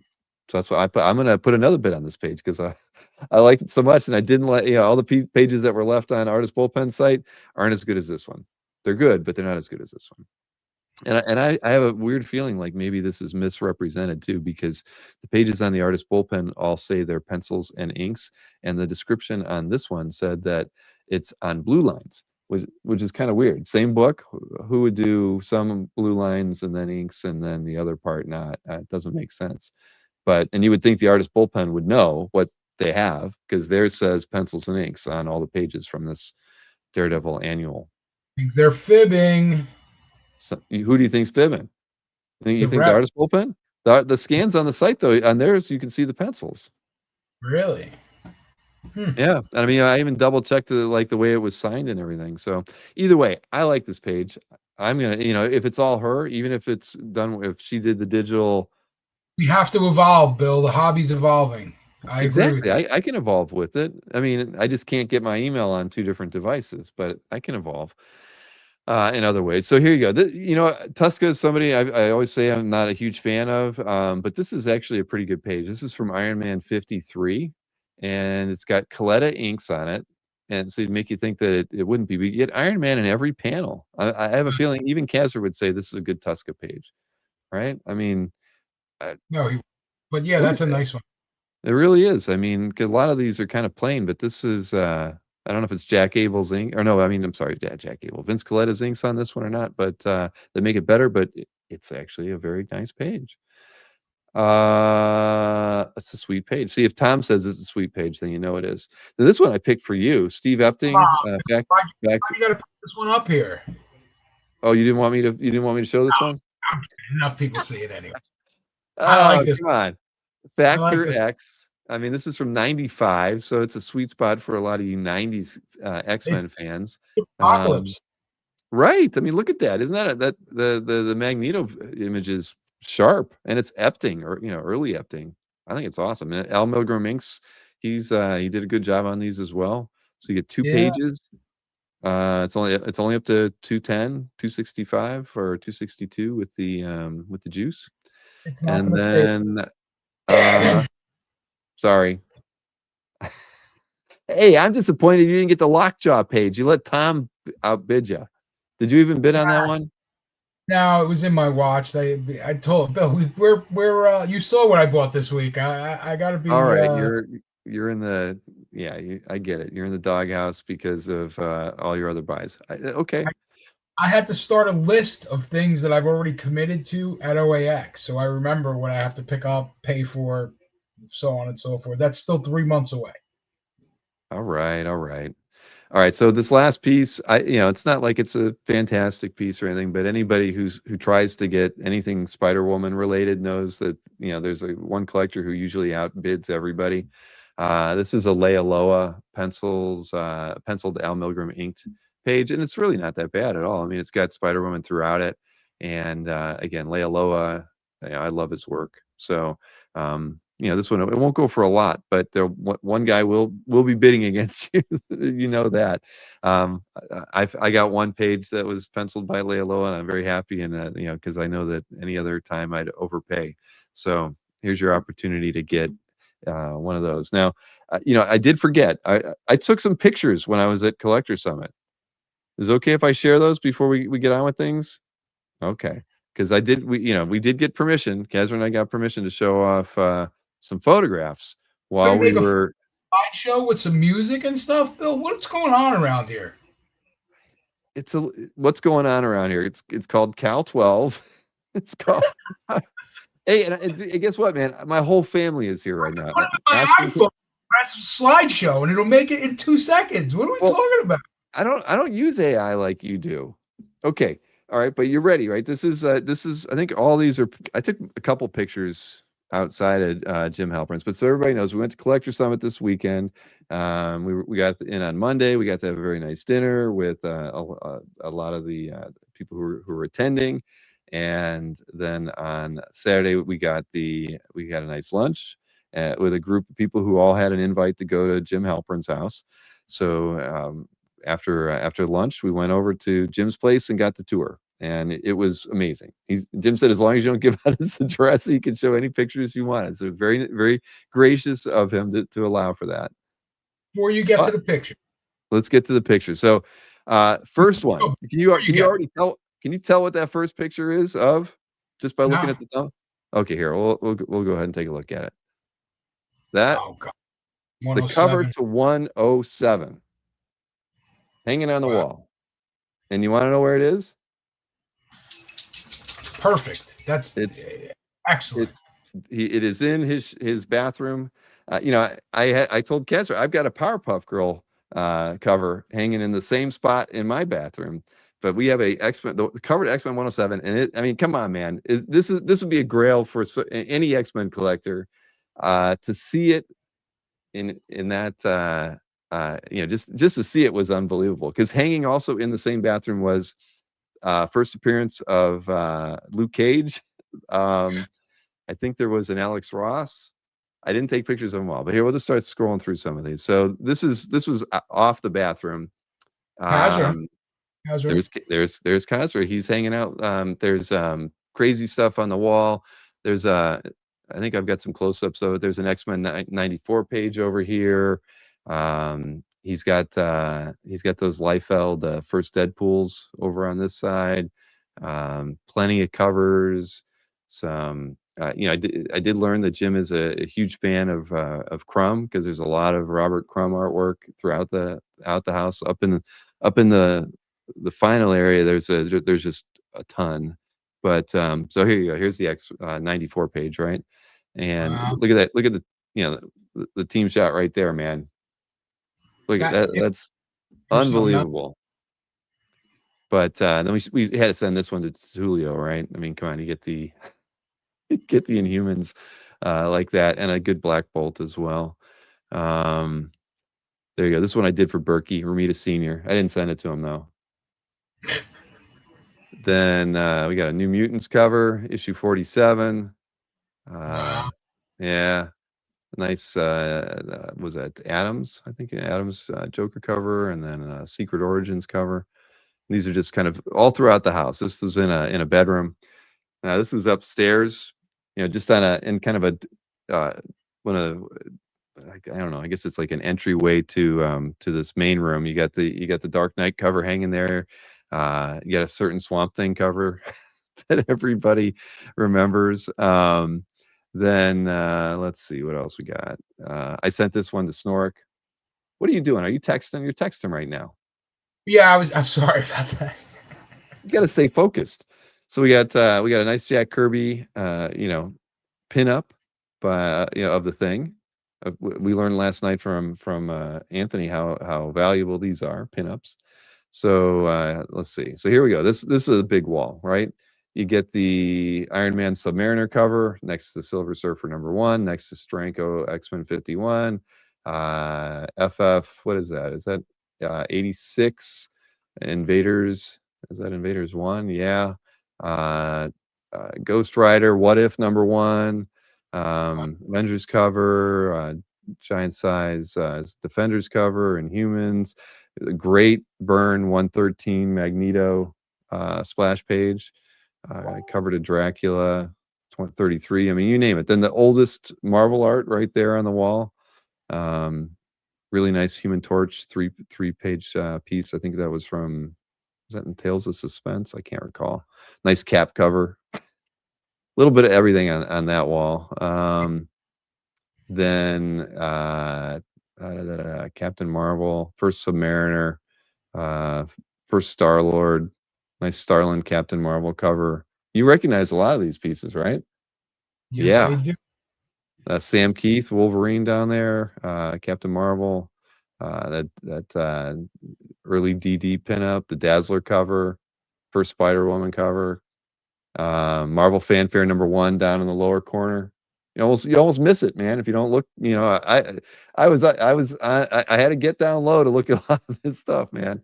There's just it's just unbelievable. This is like a, you know, Frazetta corner basically. I mean, look at these pieces, man. Unbelievable. And that's a Dave Stevens Rocketeer at the bottom of the door. I know Brian Peck was asking about that Vampirella, you know, whether it was hanging up, and there you have it. He had a whole wall of EC covers. I mean, you know, and that's like probably The 28 basement? foot. No, this is actually upstairs. This is a third floor. Okay. But no windows. You know, it's all, you know, even though, you know, That's why yeah, no, it's so there were no windows, you know, and at all in this room. And let's see. Oh, here. So I did shoot a video. You won't hear any audio, I think, but let's see.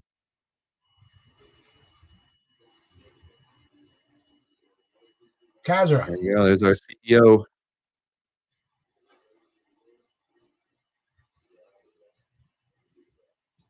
Okay, so there you go. Just that's the only video I shot. But I mean, look at that, man.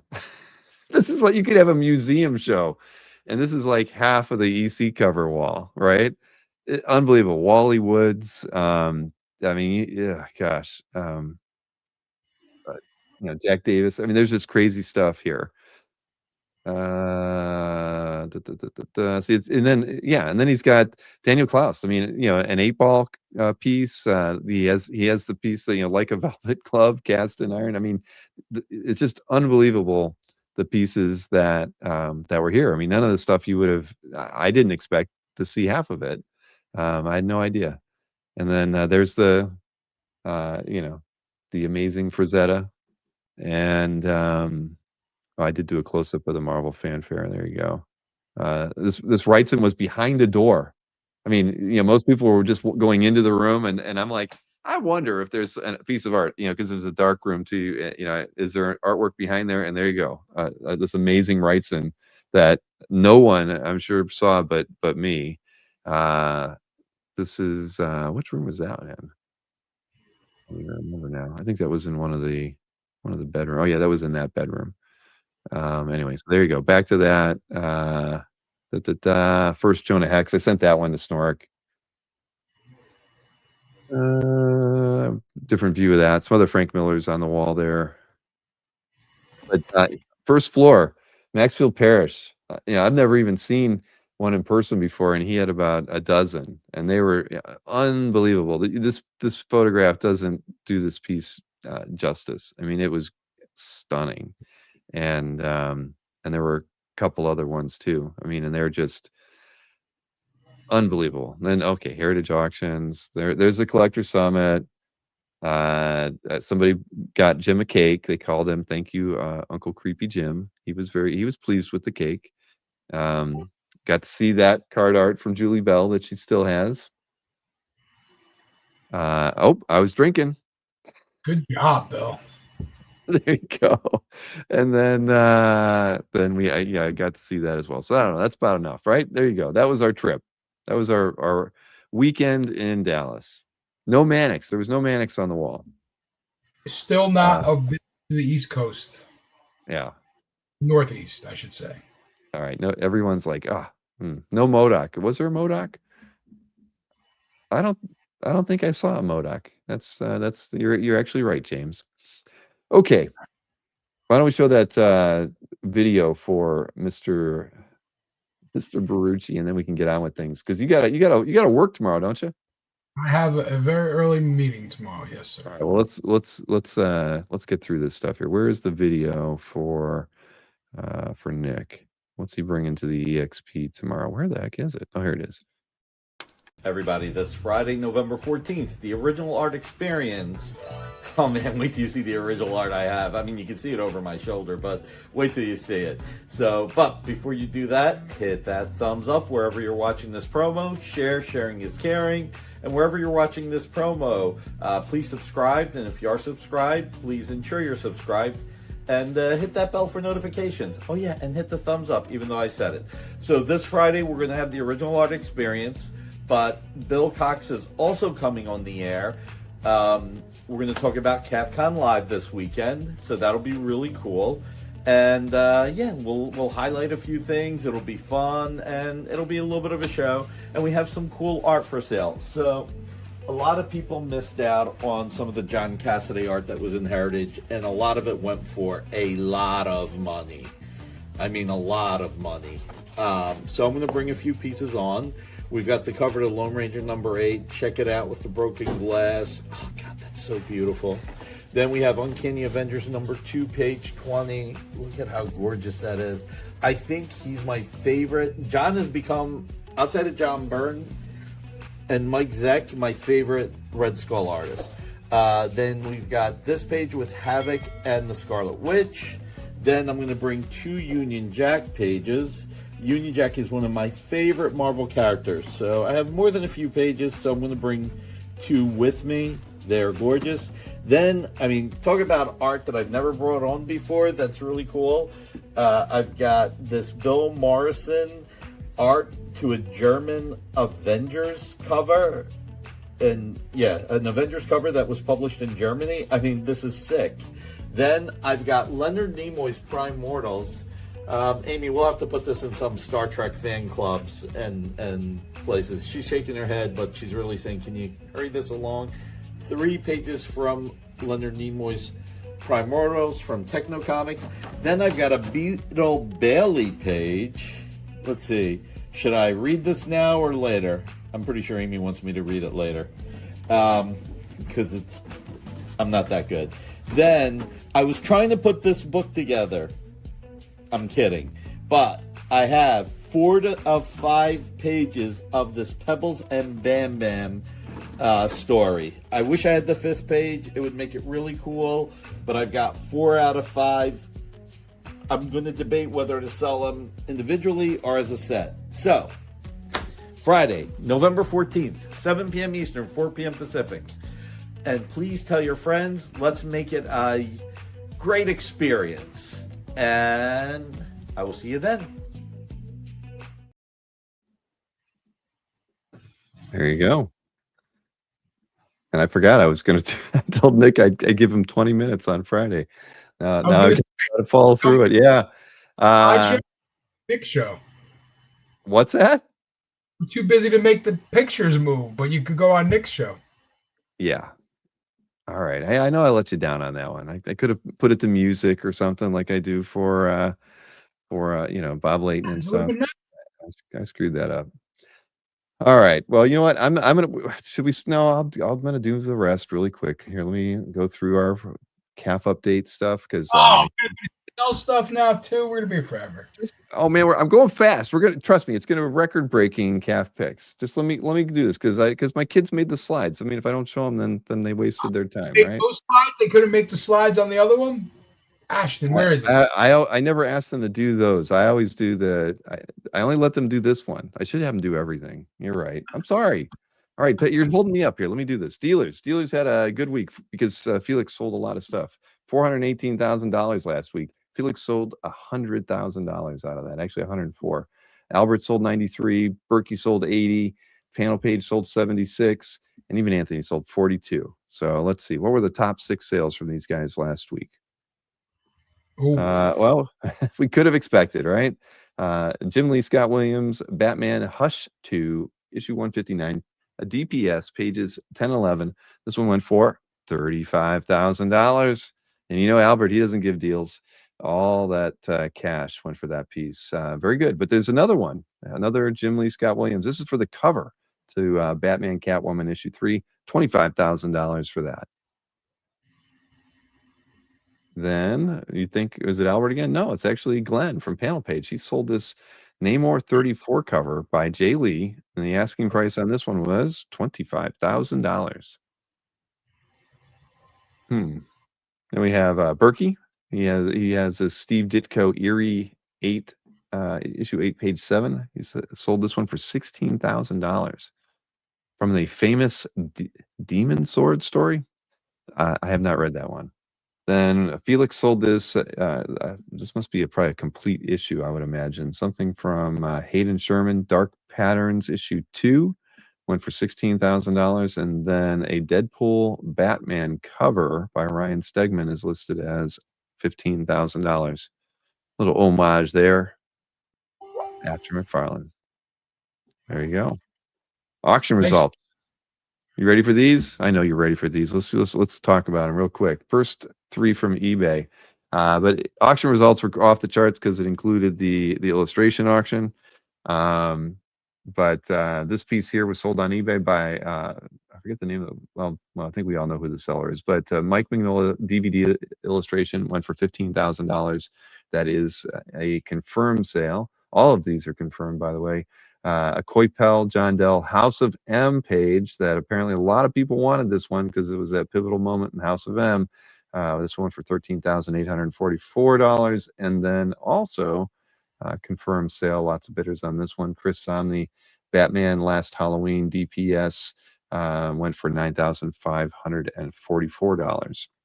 So over at Heritage, there was a Todd McFarlane piece. This one went for $7,500. And then a Milton Caniff Daily went for $6,875. For Cyclops here, if you didn't know. Jason, look at that. Look at that. Yeah. Uh-huh. Did you? I should have bid on that one. And then the last piece, Tyler Kirkham. I don't really follow the Tyler Kirkham market, but this one went for $4,750. It's the cover to Extreme Carnage, and it's a variant cover. It's a nice looking cover. Yeah, definitely. So, I did forget the John Cassaday auction was last week too, and I think it did fairly well. 338,000 for the family, so that's good. The big one was one I think everybody expected was the what was it? The Marvel Fanfare 2 cover went for $57,000. The Planetary 1 cover went pretty close to that too. 52 and a half. Yeah. Yeah, was a which lot is of- awesome. I mean, Planetary was a fun read, and clearly for him to hold on to the #1 cover for that long and to have it go for that price, it's awesome. I'm glad it went, the family benefited from all of that, and I'm glad that we got to have Barucci help promote it a little bit too. Okay, ready for some picks now? Let's do it. All right, yeah, we're gonna plow through these because we got work to do. We got work. All right, share this screen here, and we start with you. I ended up leaving your 11th one in here, so yeah. So Defenders, we were just looking at Defenders by Sal Buscema. Here's Defenders Don Perlin, Mission 92. I wanted to give a little love to the Bronze Age here or whatever it is, and to Perlin, because Perlin is, as much as like Sal Buscema is always talked about as a house artist, Perlin is, I always think of in the same breath, but he doesn't get the same recognition as Buscema does. And I really like this page. I mean, maybe it's the Marcos inks, but like, Infinity's such a Infinity, right? That's who that guy is. Yeah, Eternity. Eternity's such an interesting character to begin with, and then on this page with those heavy inks and that Doctor Strange panel down the bottom, just really liked it. And I know Tom loves this. This is like, if I see a page and I think of Tom, so it went to the right home. It's a gorgeous page, and the Marcos inks really bring it out for Perlin. I don't think he gets enough love, so I wanted to give him a little love in the show as something Snork would never pick. So that was another. No, Snork would have definitely not picked this one. But no, I agree with you. It's always great when a piece of art finds the right home. And Tom's been showing off some photographs of how he's been hanging his art of late, and this is the right period for Tom. So congrats, Tom. Tom is premium, isn't it? Yeah, I think he's premium. This scan is just really small. I'm sure Tom is going to correct that. He and Tom, you can use the app for that. You can just if it's on the wall, just pull out the app, take a picture, and yeah. And what is it? CJ said Perlin did a ton of in GH. I thought Ghost Rider. I think it's supposed to be GR. I was gonna say, yeah, I'm not sure familiar what GH is. Okay, cool. Well, that's a good one here. Let me get the like on here. So Tom is gonna get a larger scan for us. Then here we go. Greg Land, Goblin Queen. I know you're partial to the Goblin Queen. I am partial to the Goblin Queen. I also think Greg Land gets so much negative press because of his photorealistic subjects, I guess is the best way to put it.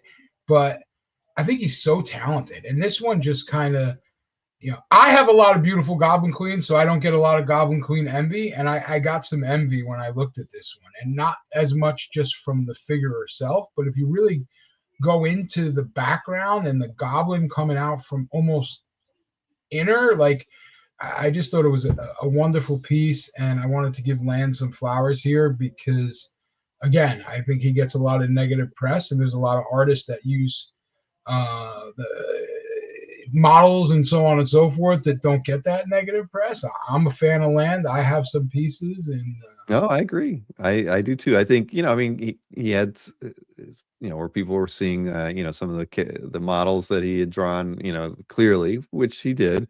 But we've both seen him draw live at shows, and it's not like he's holding his phone up, and this is how he draws. I mean, he draws beautiful women and in it all straight, without reference. So, hey, everybody makes mistakes. I mean, there's people making mistakes today, with AI related stuff and crap. But at the end of the day, he's a very talented illustrator, and I'm with you, totally. When he was at OEX, it was fun getting to see him draw stuff. I've seen him draw at shows before. Um, I I love his work too. I judge Goblin Queens by the goblins, Bill. If you've seen me request, it's always classic Goblin Queen and goblins, right? So Hmm. that's let's look for in these. So, and I liked it. I liked what he did here.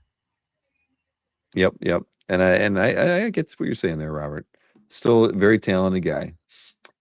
Now, Cliff Chang. We have a FF cover here, and I love Cliff's work. And it was funny when I first looked at this, it didn't scream Cliff Chang to me. I don't know why. The weight of the lines, something like that. Initially I was like, gosh, the weight of the lines are like a Mike Allred, but this is Cliff Chang. I mean, it just was it threw me, but the composition is phenomenal, of The course. composition is just amazing, right? Yeah, And you really have to think about what you're looking at with this, which is fantastic. And then when you really start to get into it, he definitely was using Kirby reference here too, right? And that's maybe mhm, why you see Allred, because Allred always used Kirby reference for FF too. sure. The machinery all looks Kirby, and then you just have to really think of the perspective. When you're looking how small the thing is, because the thing is probably 30 feet below where Reed is and where Sue is, and then you just gotta. I just thought it was magnificent the way he put this together, and the Cliff Chang stuff that I'm used to is the indie stuff I've seen, so on and so forth. It's not something I look at all the time or would grab my attention. And this one just jumped out as a thumbnail as I was going through. And when I got it open, I was just floored by it. So incredible piece. Well, great pick. And I did not see this one, so I'm glad you showed off. And it's current too. It's from 2025. Awesome. And Mark Tomlinson is the owner of that one. So Now, this JW, he's a big fan. This, we're gonna this guy scanner loves the Hulk. We know that. He's Jay Giant. we're gonna scanner shame Dave here because this page deserves so much better of a picture. I mean, this is from a landmark Hulk issue. Hulk battling the Defenders and the Avengers and the Silver Surfer, pulling the Surfer's board and Uses just his smacking board Iron, against him. right. Like this It's is just great. a fantastic page. And Dave, I hope you watch this. Buy a scanner, buddy. You spend a lot of money on Sal Buscema art. They're like $300 now for a decent 11/17 scanner. Because I would have loved to be able to really appreciate this page more. Um, I love Hulk action pages, and this one has it all. Like if you scroll down and look at the Hercules bottom panel there, just Hulk just destroying him, right? And just that's the way I want my Hulk. That's the way I think of my Hulk, and I just thought it was a great representation of it. It's a great action page. I mean, that's for sure. Again, I missed this one until you picked it, but yeah, I mean, when he used the board against him, I was like, yeah, I want a better scan of this too. So hopefully Dave W has not framed this. It doesn't look like he has. I think he might have just, used his phone on this one, but it's weird. He's got a watermark on it too. Well, you can, Yeah, like you go that far, scan that puppy. right. Yeah, scanner is the price of a page. Well, he can get his. Yeah, anyway, this is a great page. So congrats to Dave for adding it. But yeah, come on, man, we need a better scan for this one. Because he always gets a good scan of those commission style pieces he does with the Hulk's face. So this is in Vincent DeWin, I guess. This is a commission. It's got to be a commission. I would think so. Obviously, I had Art Adams on the mind this week, and I looked at this thing, and it is the classic Wolverine look, right? I mean, we've all seen 1,000 Wolverines drawn by Art Adams, but this one just harkens back to what I think of from the 90s of Art Adams Wolverine. And what I really liked about this and I love about Art is he doesn't do a background, but he does some kind of crazy like ink touching and like some technique there that gives texture to basically a backgroundless commission, right? So I think that really Right. I adds mean, to to me, it's like him coming out of the darkness, and I don't even. It doesn't matter what he's where he was and where he's coming from. I mean, it's perfect. I like the fact that he didn't try to draw a tree or the side of a building. This is more mysterious, and it's not a shortcut. I'm totally with you on that. I love it. Makes me want one to go out and spend 5 figures on a Art Adams piece. five, not anymore. You got to go even higher. You got to go into the next level now, Bill. They got to go to 6 figures now. A 173 homage. Yeah, definitely. Yeah, a little bit. Yep. All right. Mr. Segovia, a OAX artist, of course, and Michael Wygant's calf gallery. I like Segovia's got a nice tight style, and yeah, I would have picked this one because I did see it. I thought it was really nice, so I'm glad you did. Yeah, Segovia is one of my a modern artist I am a fan of, and Michael's just such a nice guy, and I'm glad to see this piece in his collection too. These covers I always kind of refer to as movie poster covers, right? You see these kind of covers to comics that it's not like when we were a kid, right? When we were a kid, the comic was what was inside the book. Now it's like a movie poster. That's how I always describe these covers. But this one is really really well laid out, and there's a lot of energy in this, right? Cap's shield, Thor's hammer, whoever that girl is swinging a sword, Valkyrie. I don't know. I'm not familiar with this time. And then the heads of Iron Man and Doom just kind of offsetting the whole piece. I really like this. Again, for a modern cover for that kind of movie poster kind of setup. I just thought this was really really well done. Anyways, Newell says Lady Sif, and so does Jerry. He knows his Norse females. Thank you, guys. Cool. Well, again, I like Segovia's work a lot too, and this is a very nice one. I don't think I've ever seen. Have I seen Segovia at a show? I don't know if I've ever met him. Maybe he was at San Diego once. Either way, the cap makes it this one for me. Just the pose. Anytime he's throwing the shield at you, this is just really well done. And yeah, congrats to Michael Wygant. And we know he loves his covers, and his wife is an active participant in his art buying, which is always a good thing. Here we go, Howard Chaykin, and this is from Conan the Barbarian 79. Honestly, I didn't. I mean, I guess I didn't realize that Chaykin did any Conan. I mean, it doesn't surprise me, but I just wasn't aware of it. I had no idea. I'm the same as you, Bill. Right? We all are used to Buscema, Conan, what have you, and I'm a sucker for a title page to begin with, right? Like I love the way title pages were made, and I'm not the biggest Chaykin fan. And I saw Chuck in the chat earlier. He'll probably throw something at me next time I see him, but this was just magnificent. I mean, it was just what more could you possibly want from a Conan title page, right?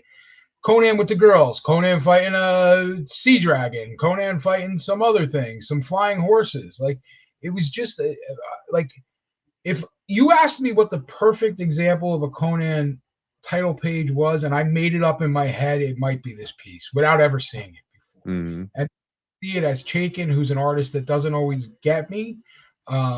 Really just love it. It's in Gene Park's collection, which Gene is what he has on calf is only a toe dip into what he really has, and he has a magnificent collection and a great eye. And this is something I wouldn't have expected to be in his collection, and just absolutely amazing piece. Like I said, you don't often see what your mind's eye would say is the best possible piece for a character or a book or what have you. And I just thought this was it. Yeah, well, a lot of Chan inks on this, but hey, Yeah. I mean, I like you, I'm surprised that Taken worked on this one. But like you said, at the end of the day, it's a title page, and they're filling it with storylines, and that's kind of what Conan was all about. I mean, when you're adapting, a beloved character, this is kind of a fitting way to start the book. Yeah, just love it. Just love the piece. Like on that one. Now, Howard Porter, Extreme Justice number 7. So this one I grabbed for a couple different reasons. One, our friend the professor was over the moon when he got it. Derek was so excited that he won this piece. So that brought my attention to it right away. But also, what got me here to put it on here, do you see what they did with the title, Bill? That's the Extreme being ripped off the title and then used as a bondage weapon throughout the cover. I didn't notice that, but now I do. And that was just like, wow, that, like that was just something. Again, I look for creativity in this, and that was just wow. It took me a second again to realize what was going on, and it's so 90s, and it's so extreme justice or what have you, but just pulling that out of the title and then putting your characters in bondage all around with him using the title for it. I just thought it was it was a fantastic way to do something different and grab the attention on a 90s cover. Very cool. I've not seen that done before. A first. So congrats, Derek. Derek just keeps getting banger after banger into his collection. So it's always fun following what he gets. His girl Maxim is on this cover. Make sure you give him a like, Bill. Maybe even a comment. Why don't you give him a comment real quick? Right now? Right now. Quick comment. How many comments does he got on? He's got a lot of comments on this. He needs. All right, I can. No, I can't. I'm not gonna be able to say enough. All right, I will leave a comment. I promise you. Don't comment, Jamie. Oh man. Next up, what do we got here? Star Wars. Dr. Aphra. This is by an artist, Andrea Brocardo. I don't know, Bill. I know nothing about it. It doesn't look like any Star Wars characters I know. I'm sure Jeff Wedding will give me an earful when I see him and explain to me who these people are. But what grabbed my attention here is the panel layout, right? I just liked how it was not it. I don't even know how to put it into words, but just the popping of the panels throughout, the different setup, the characters breaking panel, coming through panel. Like, I just really thought there was a lot of creativity in this, and it was an artist I wasn't familiar with, characters I weren't familiar with. There's some kind of octopus monster in that first panel there too. I'm sure Jeff will give me a name for it in text in an hour. I just, again, something different from your standard fare is where I thought of it, and well put together for a modern page, right? Like, there's not that open space everywhere that you see sometimes in modern art, and I just kind of liked it. No, it's a nice page. Interesting way to break up the last couple panels there with the two figures talking, and yeah, and looks like some zipatone in this piece as well. I know. I thought that too. All right, we got some Star Wars love out there. I'll put my like on this one. Can you highlight Marcus's last comment, please? Whose comment? Marcus's last one. Marcus, leaving a comment is so easy. Bill is setting a poor example for the community. Okay, Marcus, you're the king of comments. I'll do it for you right here.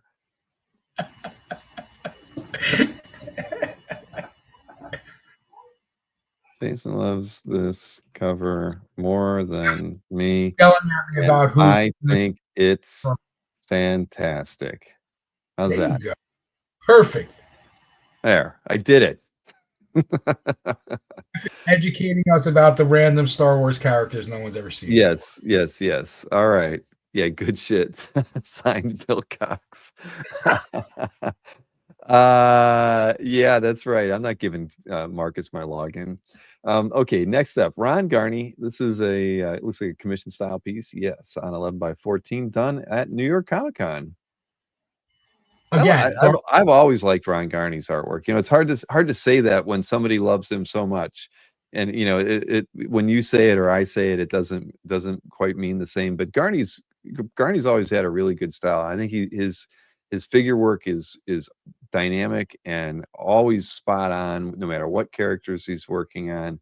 I mean, I love this, even though it's foreshortened. The figure, I mean, I get everything I want out of it. I get a hand in my face. He's got the figure leaping at you.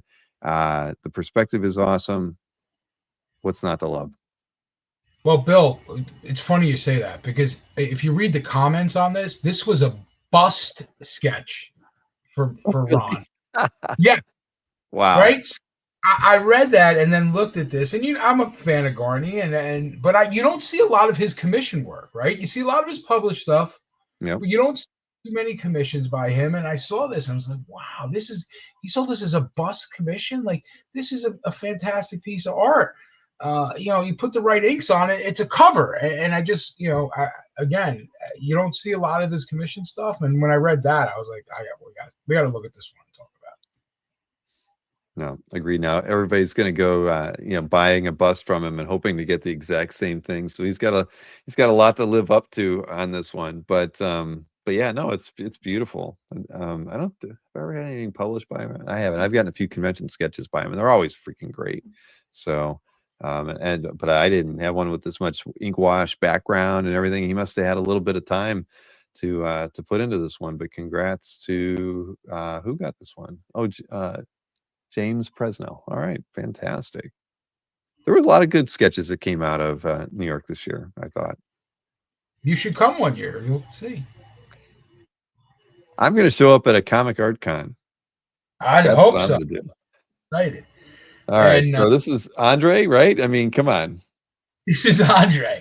And if you know Andre, this is Andre, right? Andre literally just walks up to artists like, make Warlock into whatever you want to do, and sees how crazy they can get. And Warlock as Homer eating a donut made of himself. Like, this is just fantastic.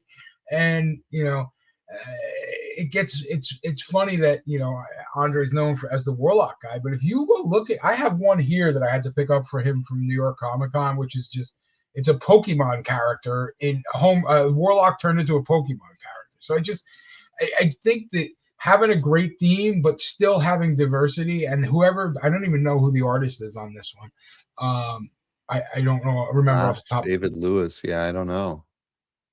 But come on, that's just incredible. It's beautiful. It's unique. It's something that no one else will ever have. And he has a whole book full of these. I saw one last week he posted of a Batman. It was a Warlock as Batman, and I got the Pokemon one in there, and he's got all kinds of it. And he gets the best from his commissions, as you can see here, because he just gives them like carte blanche, and it's just a wonderful way to do it if you're going to be a commissioner. Oh yeah, that SpongeBob that he had done was like my favorite.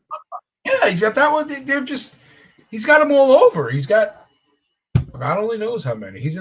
I'm sure he's watching. Right. So well, and he gets some obscure or artists that aren't very well known doing some of these too, and that's always a good thing. But then he gets like name artists too. I mean, the one I have is Kreese Lee. I picked up from. Yeah, so he's all over the place. I'm sure we'll see, a Jim Lee Warlock shaped like Bill Cox one day. Who knows? With it. Newell says character collectors know what's up. All right, here. But the beauty of Warlock, Newell, I agree with you, Stinger, because I am a focused character guy for commission. But Warlock, he gets every character plus Warlock, right? Like, that's just an amazing way to do it. Mm-hmm. Yeah, I'd like to see George Pratt do a Warlock. I mean, I don't know if George would do it, but I do know. Well, George Pratt will be doing his pre-OAX on Sunday. We all know that. And I can tell you, he's expanded his list of characters. Has he? Is there anything he I has. want? I'm not telling you to what, because I can't even remember what but I wouldn't say it doubled, but he added at least another 50% to the list of characters he had before. So that's another reason, if you're a fan of George's work, to definitely, because he does not do missions at all. And Yeah, so that IAX show on Sunday is one that I think everybody should tune into because you get Julie Bell and him, James Martin, and Mr. Granov too. So big doings on that one. Okay, now we're over to my picks. Well done, Jason. So this was in Comic Art Boston's calf, Nick Darrington. Nick's stuff is cool. It does have for me, it's always got a little quietly vibe to it. But I like, Nick does a lot of his own color work on some of these commissions that get done, and this is just a solid piece. Could be a cover.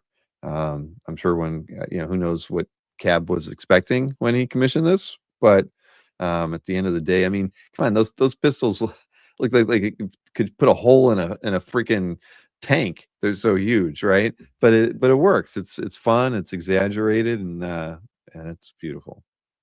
Bill, I love that you picked this one because I eliminated. This was one of the last 4 that I eliminated. So I have a system for picking, and I put them all in a gallery, and then I go back through and cut the number down. And this was one of the hardest picks. So I am on board with you again. Character, I don't know. Colors are magnificent and just great piece. Congratulations, Cab. That's all I can say about that. Yeah, Cab gets some good stuff. I mean, he's big into picking up older stuff, but I've seen him pick up stuff from Felix, and just seeing something like this, it's fun. And texture wise, I mean, the holster feels like like it could be leather. I mean, the tree feels like, I mean, everything is like spot on, and he's doing it with a little bit of pen and ink and a little bit of color, and combined, it's just such a great illustration. So congrats, Cab, you did well. This one, I picked this one. This was from a Magic the Gathering piece. This is in whose calf gallery is this? Steve N. That's right. I thought it was just cool. Bill, I totally missed this one. I don't know how that happened. I don't know. I saw it when it went up, and it was just shocking because it's such a the composition is cool. It's fluid. Venom is drawn, really, grotesquely in a lot of different ways. But the mice are almost comical, almost Disney-like in their own weird way. And then you throw in this Venom that's just creepy and gross and whatnot. But I love the colors used, the oranges in a sewer. I mean, it makes you think there's like there's some kind of flame in front of him. I don't know. Either way, I just thought this was beautiful, and it was for the Magic the Gathering set. So very cool to see it. I mean, it's something I'd love to see in person. Jesper, I don't even know how to pronounce his last name. Essing. I don't know if there's a lot of stuff of his on calf or not, but he's a pretty well-known illustrator. Oh, there's more Magic the Gathering artwork on calf by him. Steve owns a few other pages. So anyways, cool stuff. Great illustrator, and nice to see this on Comic Art Fans. Then this was in, see, Mikhail had to leave too early. Sorry, Mikhail. This is a Colleen Duran. We know Mikhail loves Colleen Duran's work. I like this one because while I was looking at it, I couldn't tell that those were little witches, but I knew there was something. I could see those as visual elements, kind of pulling the whole page together with the panels and stuff. And I thought that was a cool element. And then and it still just never registered that they were little witches until I read the description from Mikhail, who said that he liked that too. But that was the thing that was like visually interesting while I was looking at it. It just didn't sink in because I was too looking at the figures and the in the bubbles and stuff. But I like Colleen's work too. It's just very very tight. She's a really wonderful illustrator, and if I fulfill Mikhail's wish, one day I will have Colleen on and we'll do an interview because she's been around a long time and can pretty much do whatever the hell she wants. And I know that it's always fun when you have a collector like Mikhail who has like an artist whose work he really admires and picks up a lot of stuff from them. And so anyway, so I felt I had to pick this one. What is it? What are you looking at, Jason? Is this published? What is this book this from? Was this is from something called Good Omens, a graphic novel. And what does Mikhail say? It says Colleen's trademark pristine line work highlights all the separate elements on this page. And he said, oh, there you go. I particularly enjoy the witch motif running through the background. So It's really cool, and that top right bubble kind of looks like Mikhail, so it makes it even better. that I thought that too, and then these two here, I was like, yeah, maybe that's why I'm like, oh well, heck, I guess a lot of these are the same figure. Maybe That's why Mikhail. I asked published. I thought this might have been something that came out of ML's brain for a second. Okay, everybody's like, I don't know what Good Omens is. I'm sorry. Newell says it's a hit TV show on Prime. I don't get to watch a lot of TV, guys, and Mickey says it is ML. Okay, so I have no idea. Either way, I guess now I need to go find out what. Did you know Good Omens was a TV show? Okay, No, then there you go. I'm not alone. Thank God. All right. How could I not pick this one from Thor issue 400 Transformation? Ron Friends, totally cool. And whose calf gallery was this? Oh, Alex Garcia. Alex mentioned that he had missed out on the cover to this issue when it was up for auction. So when this piece popped up, he wasn't going to let it go. Cool. I mean, Friends, for me was one of my favorite Thor artists, right? I mean, Kirby would probably be my number one, everybody, on Thor, but Friends is right up there, and I'd almost put Friends and Simonson, as much as I love Walt's run on, the books. I'd almost put them even because I just feel like Friends did such a great job with Thor. He captured the Kirby essence a lot, but brought his own thing to it, and to this day, Ron Friends draws a badass Thor. So if you can get a convention sketch from him, Thor is always a good one to go for. yeah, I left this one, Bill, because I figured you'd pick it. You know, Thank you. making my list, and I agree with you. Friends was the Thor artist when I was growing up collecting Thor, right? So Hmm. I agree with you. I think he's right up there um, with the best of the best, and it might be because he had that kind of Kirby feel to it, right? And this Oh page, yeah, that's what it looks like, and it's a magnificent piece. So congratulations to the new one. absolutely. Then this one was in whose calf gallery was Jason G. It's Bermejo Cap. Looks like a rather I don't even remember what was it from. Captain America, Fear Itself, 7.1 cover. I don't know. Yeah, I love Bermejo's stuff. I love the kind of the perspective on this. A beaten cap, mask off.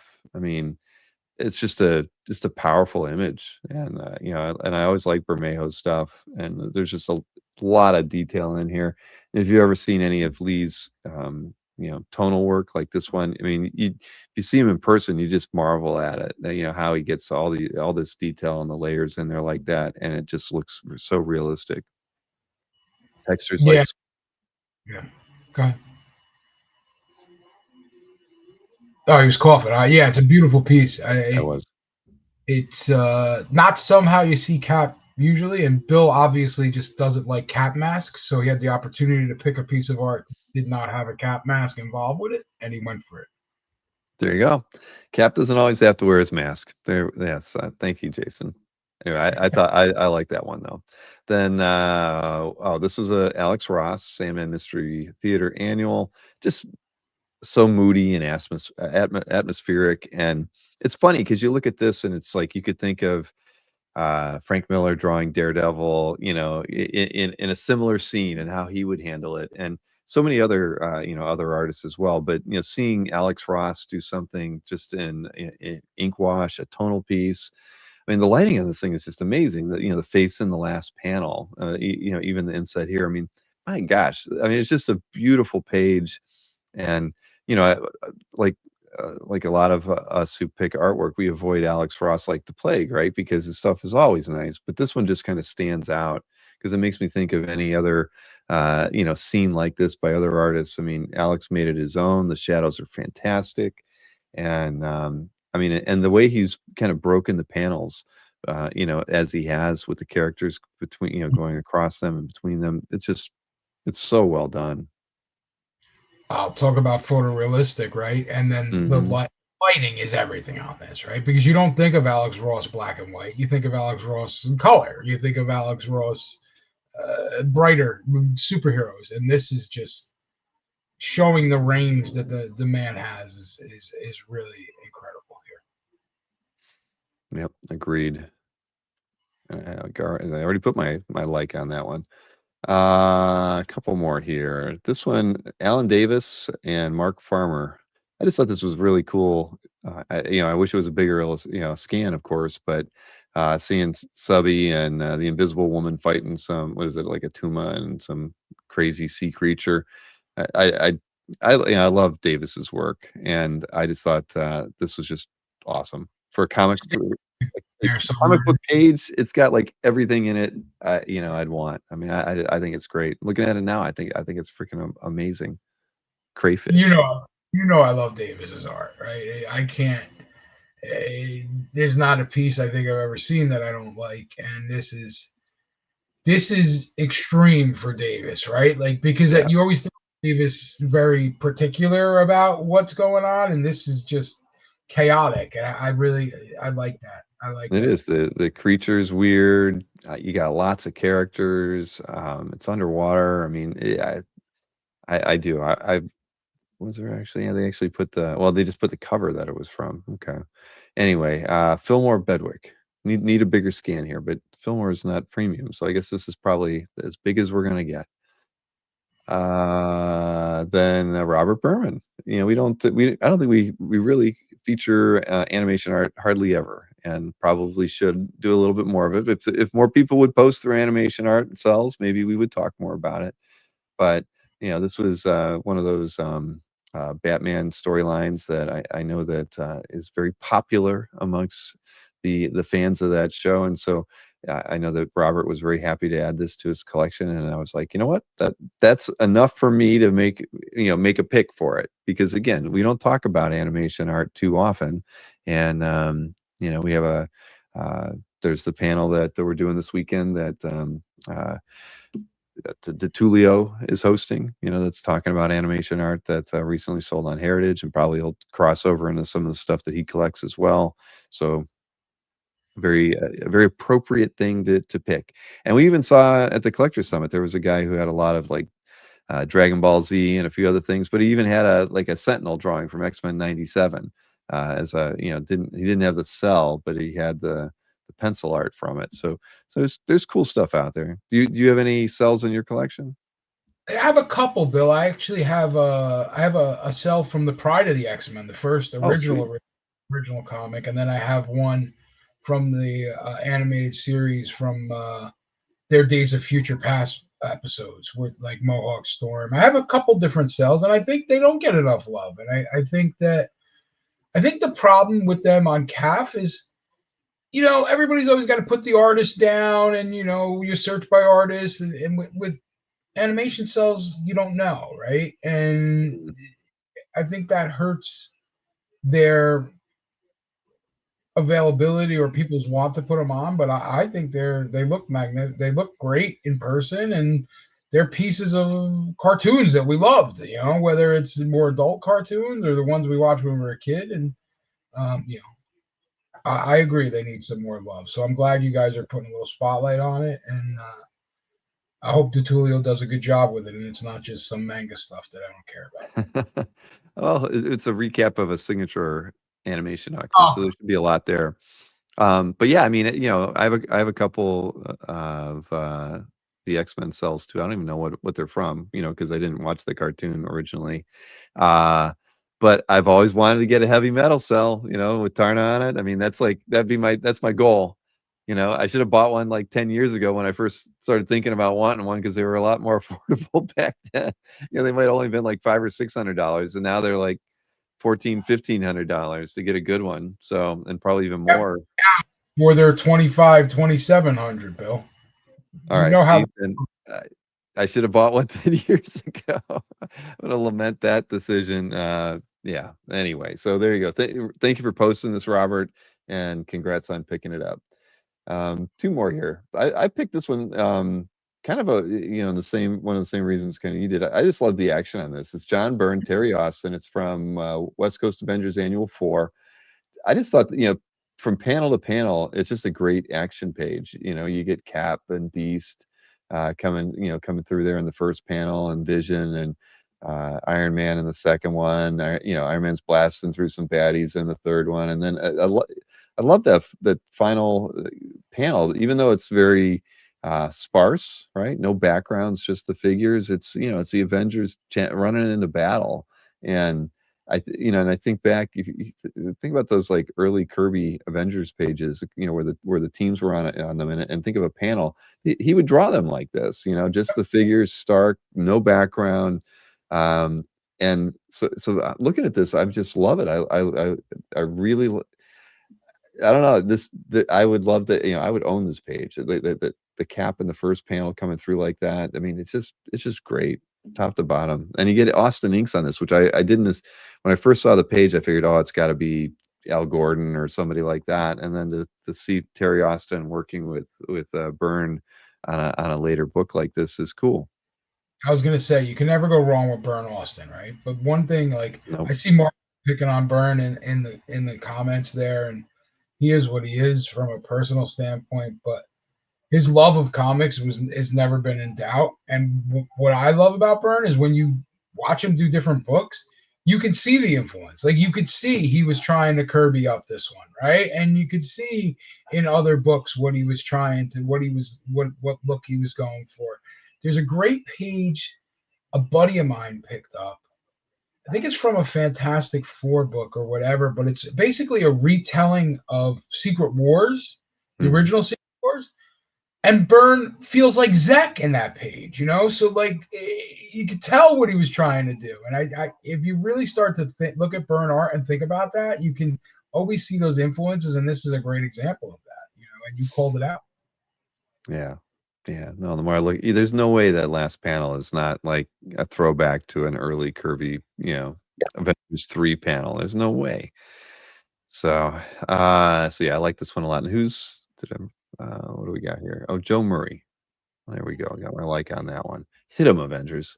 Next and last. This I know nothing about the artist or the title or anything, but Jeff Singh has been posting some really cool manga art of late, and I just thought that 2 panels.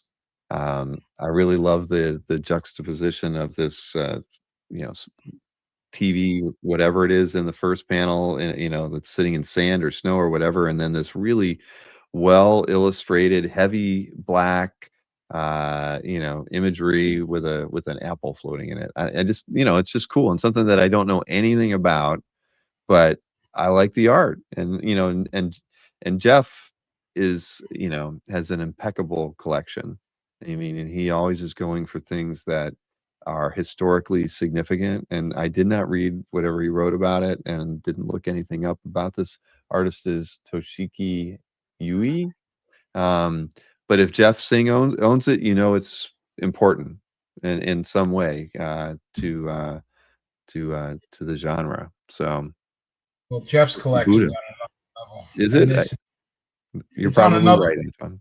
It's just different than we are, and I see what grabbed you on this, and maybe we need to know more about this, Bill. Right? Well, So it's just maybe another area, of art that, again, it's back to I can like art and not know anything about it, and I think that CAF is good for that. You always run into stuff that you don't have any familiarity with, and yeah, manga. I know nothing, absolutely nothing. Marcus says it's a female deity. Okay, I don't know. I just don't know. But congrats to Jeff. Jeff's been adding some good stuff. I know that Jeff was setting up his Comic Art Live gallery the other day. I think I might have actually walked through it virtually in advance, because I do have that power to do that. I can't Jeff say has what some he's views, because I don't have any views yet. I was looking today. yeah. So there we have it, man. We did it. I'm sorry I kept you up. I know you got a big meeting in the morning, but You're right, but Jason, it's always fun getting to hang out, man. If I lived in near New Jersey, we'd go out at least a couple times a month having beers. I can tell you that. 100%. If you ever come to New Jersey, we will definitely do that. Well, I'm gonna look up and see when the next Comic Art Con is. I feel like that's the right moment for me to come back up that way. Or Zadok show. Zadok show's fun too. The Attic Show is the same weekend as Comic Art Live in May. I sent Is him. it? Uh, I sent him an email the other day. Yeah, because he sent his emails out this week, and so I let him know. I'm like, dude, that's the same week as Comic Art Live, and he said he knew it, but he had already committed to the room. I'm like, well, Yeah, he's in a fancy hotel in the city, I'm sure.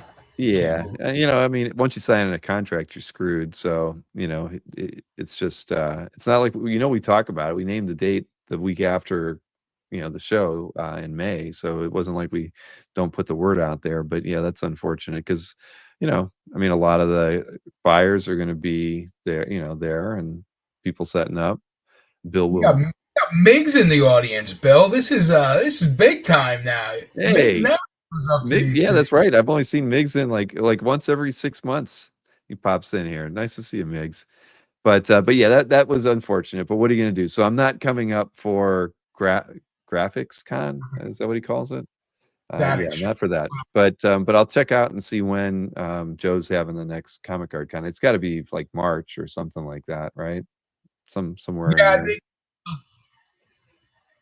Yeah, I would think April or March, somewhere in that range. He usually does it. If you want, I'll ping him and find out if he's got a date. Yeah. Let me know because I honestly I would like to. I should make. I'd like to go to it. It's been a while, and it's an easy weekend. I can go in and just be there for a day and a half and still have fun and still have a beer with you, Yeah, which would be nice. by Anthony. Oh, Anthony will do 17 live streams with you and whatever he can I've get actually at, man. never been to his warehouse. You've never been to the Schneider No, warehouse? no, not at all. I mean, come on. There's definitely, yeah. I mean, that's why Actor, we'll go by Anthony. We'll do I a know whole every tour. nook and I've walked through it with him numerous times. I feel like I've been there, but The back, though, you've never seen the bad part of it. nope, nope. Oh, have I seen the good part? That's the good part, Bill. Yeah, that's the presentable part. All right. Cool. Well, yeah, let me know when it is, and I'll put it on my schedule. And yeah, I mean that would be fun to go to that, and then actually see the warehouse and stuff, and yeah, maybe do something live from there. You never know. Yeah. And hey, Gabe from San Diego, good to see you. So, all right, I have that's right. Goose Skywalker says I have a show tomorrow night. I do. I have. It's a busy week coming up. We've got the kickoff show tomorrow night at 9. There'll be a lot of Jiggy's crew there, but I will be sending invites out to any artist who's working on mystery sketches to join in.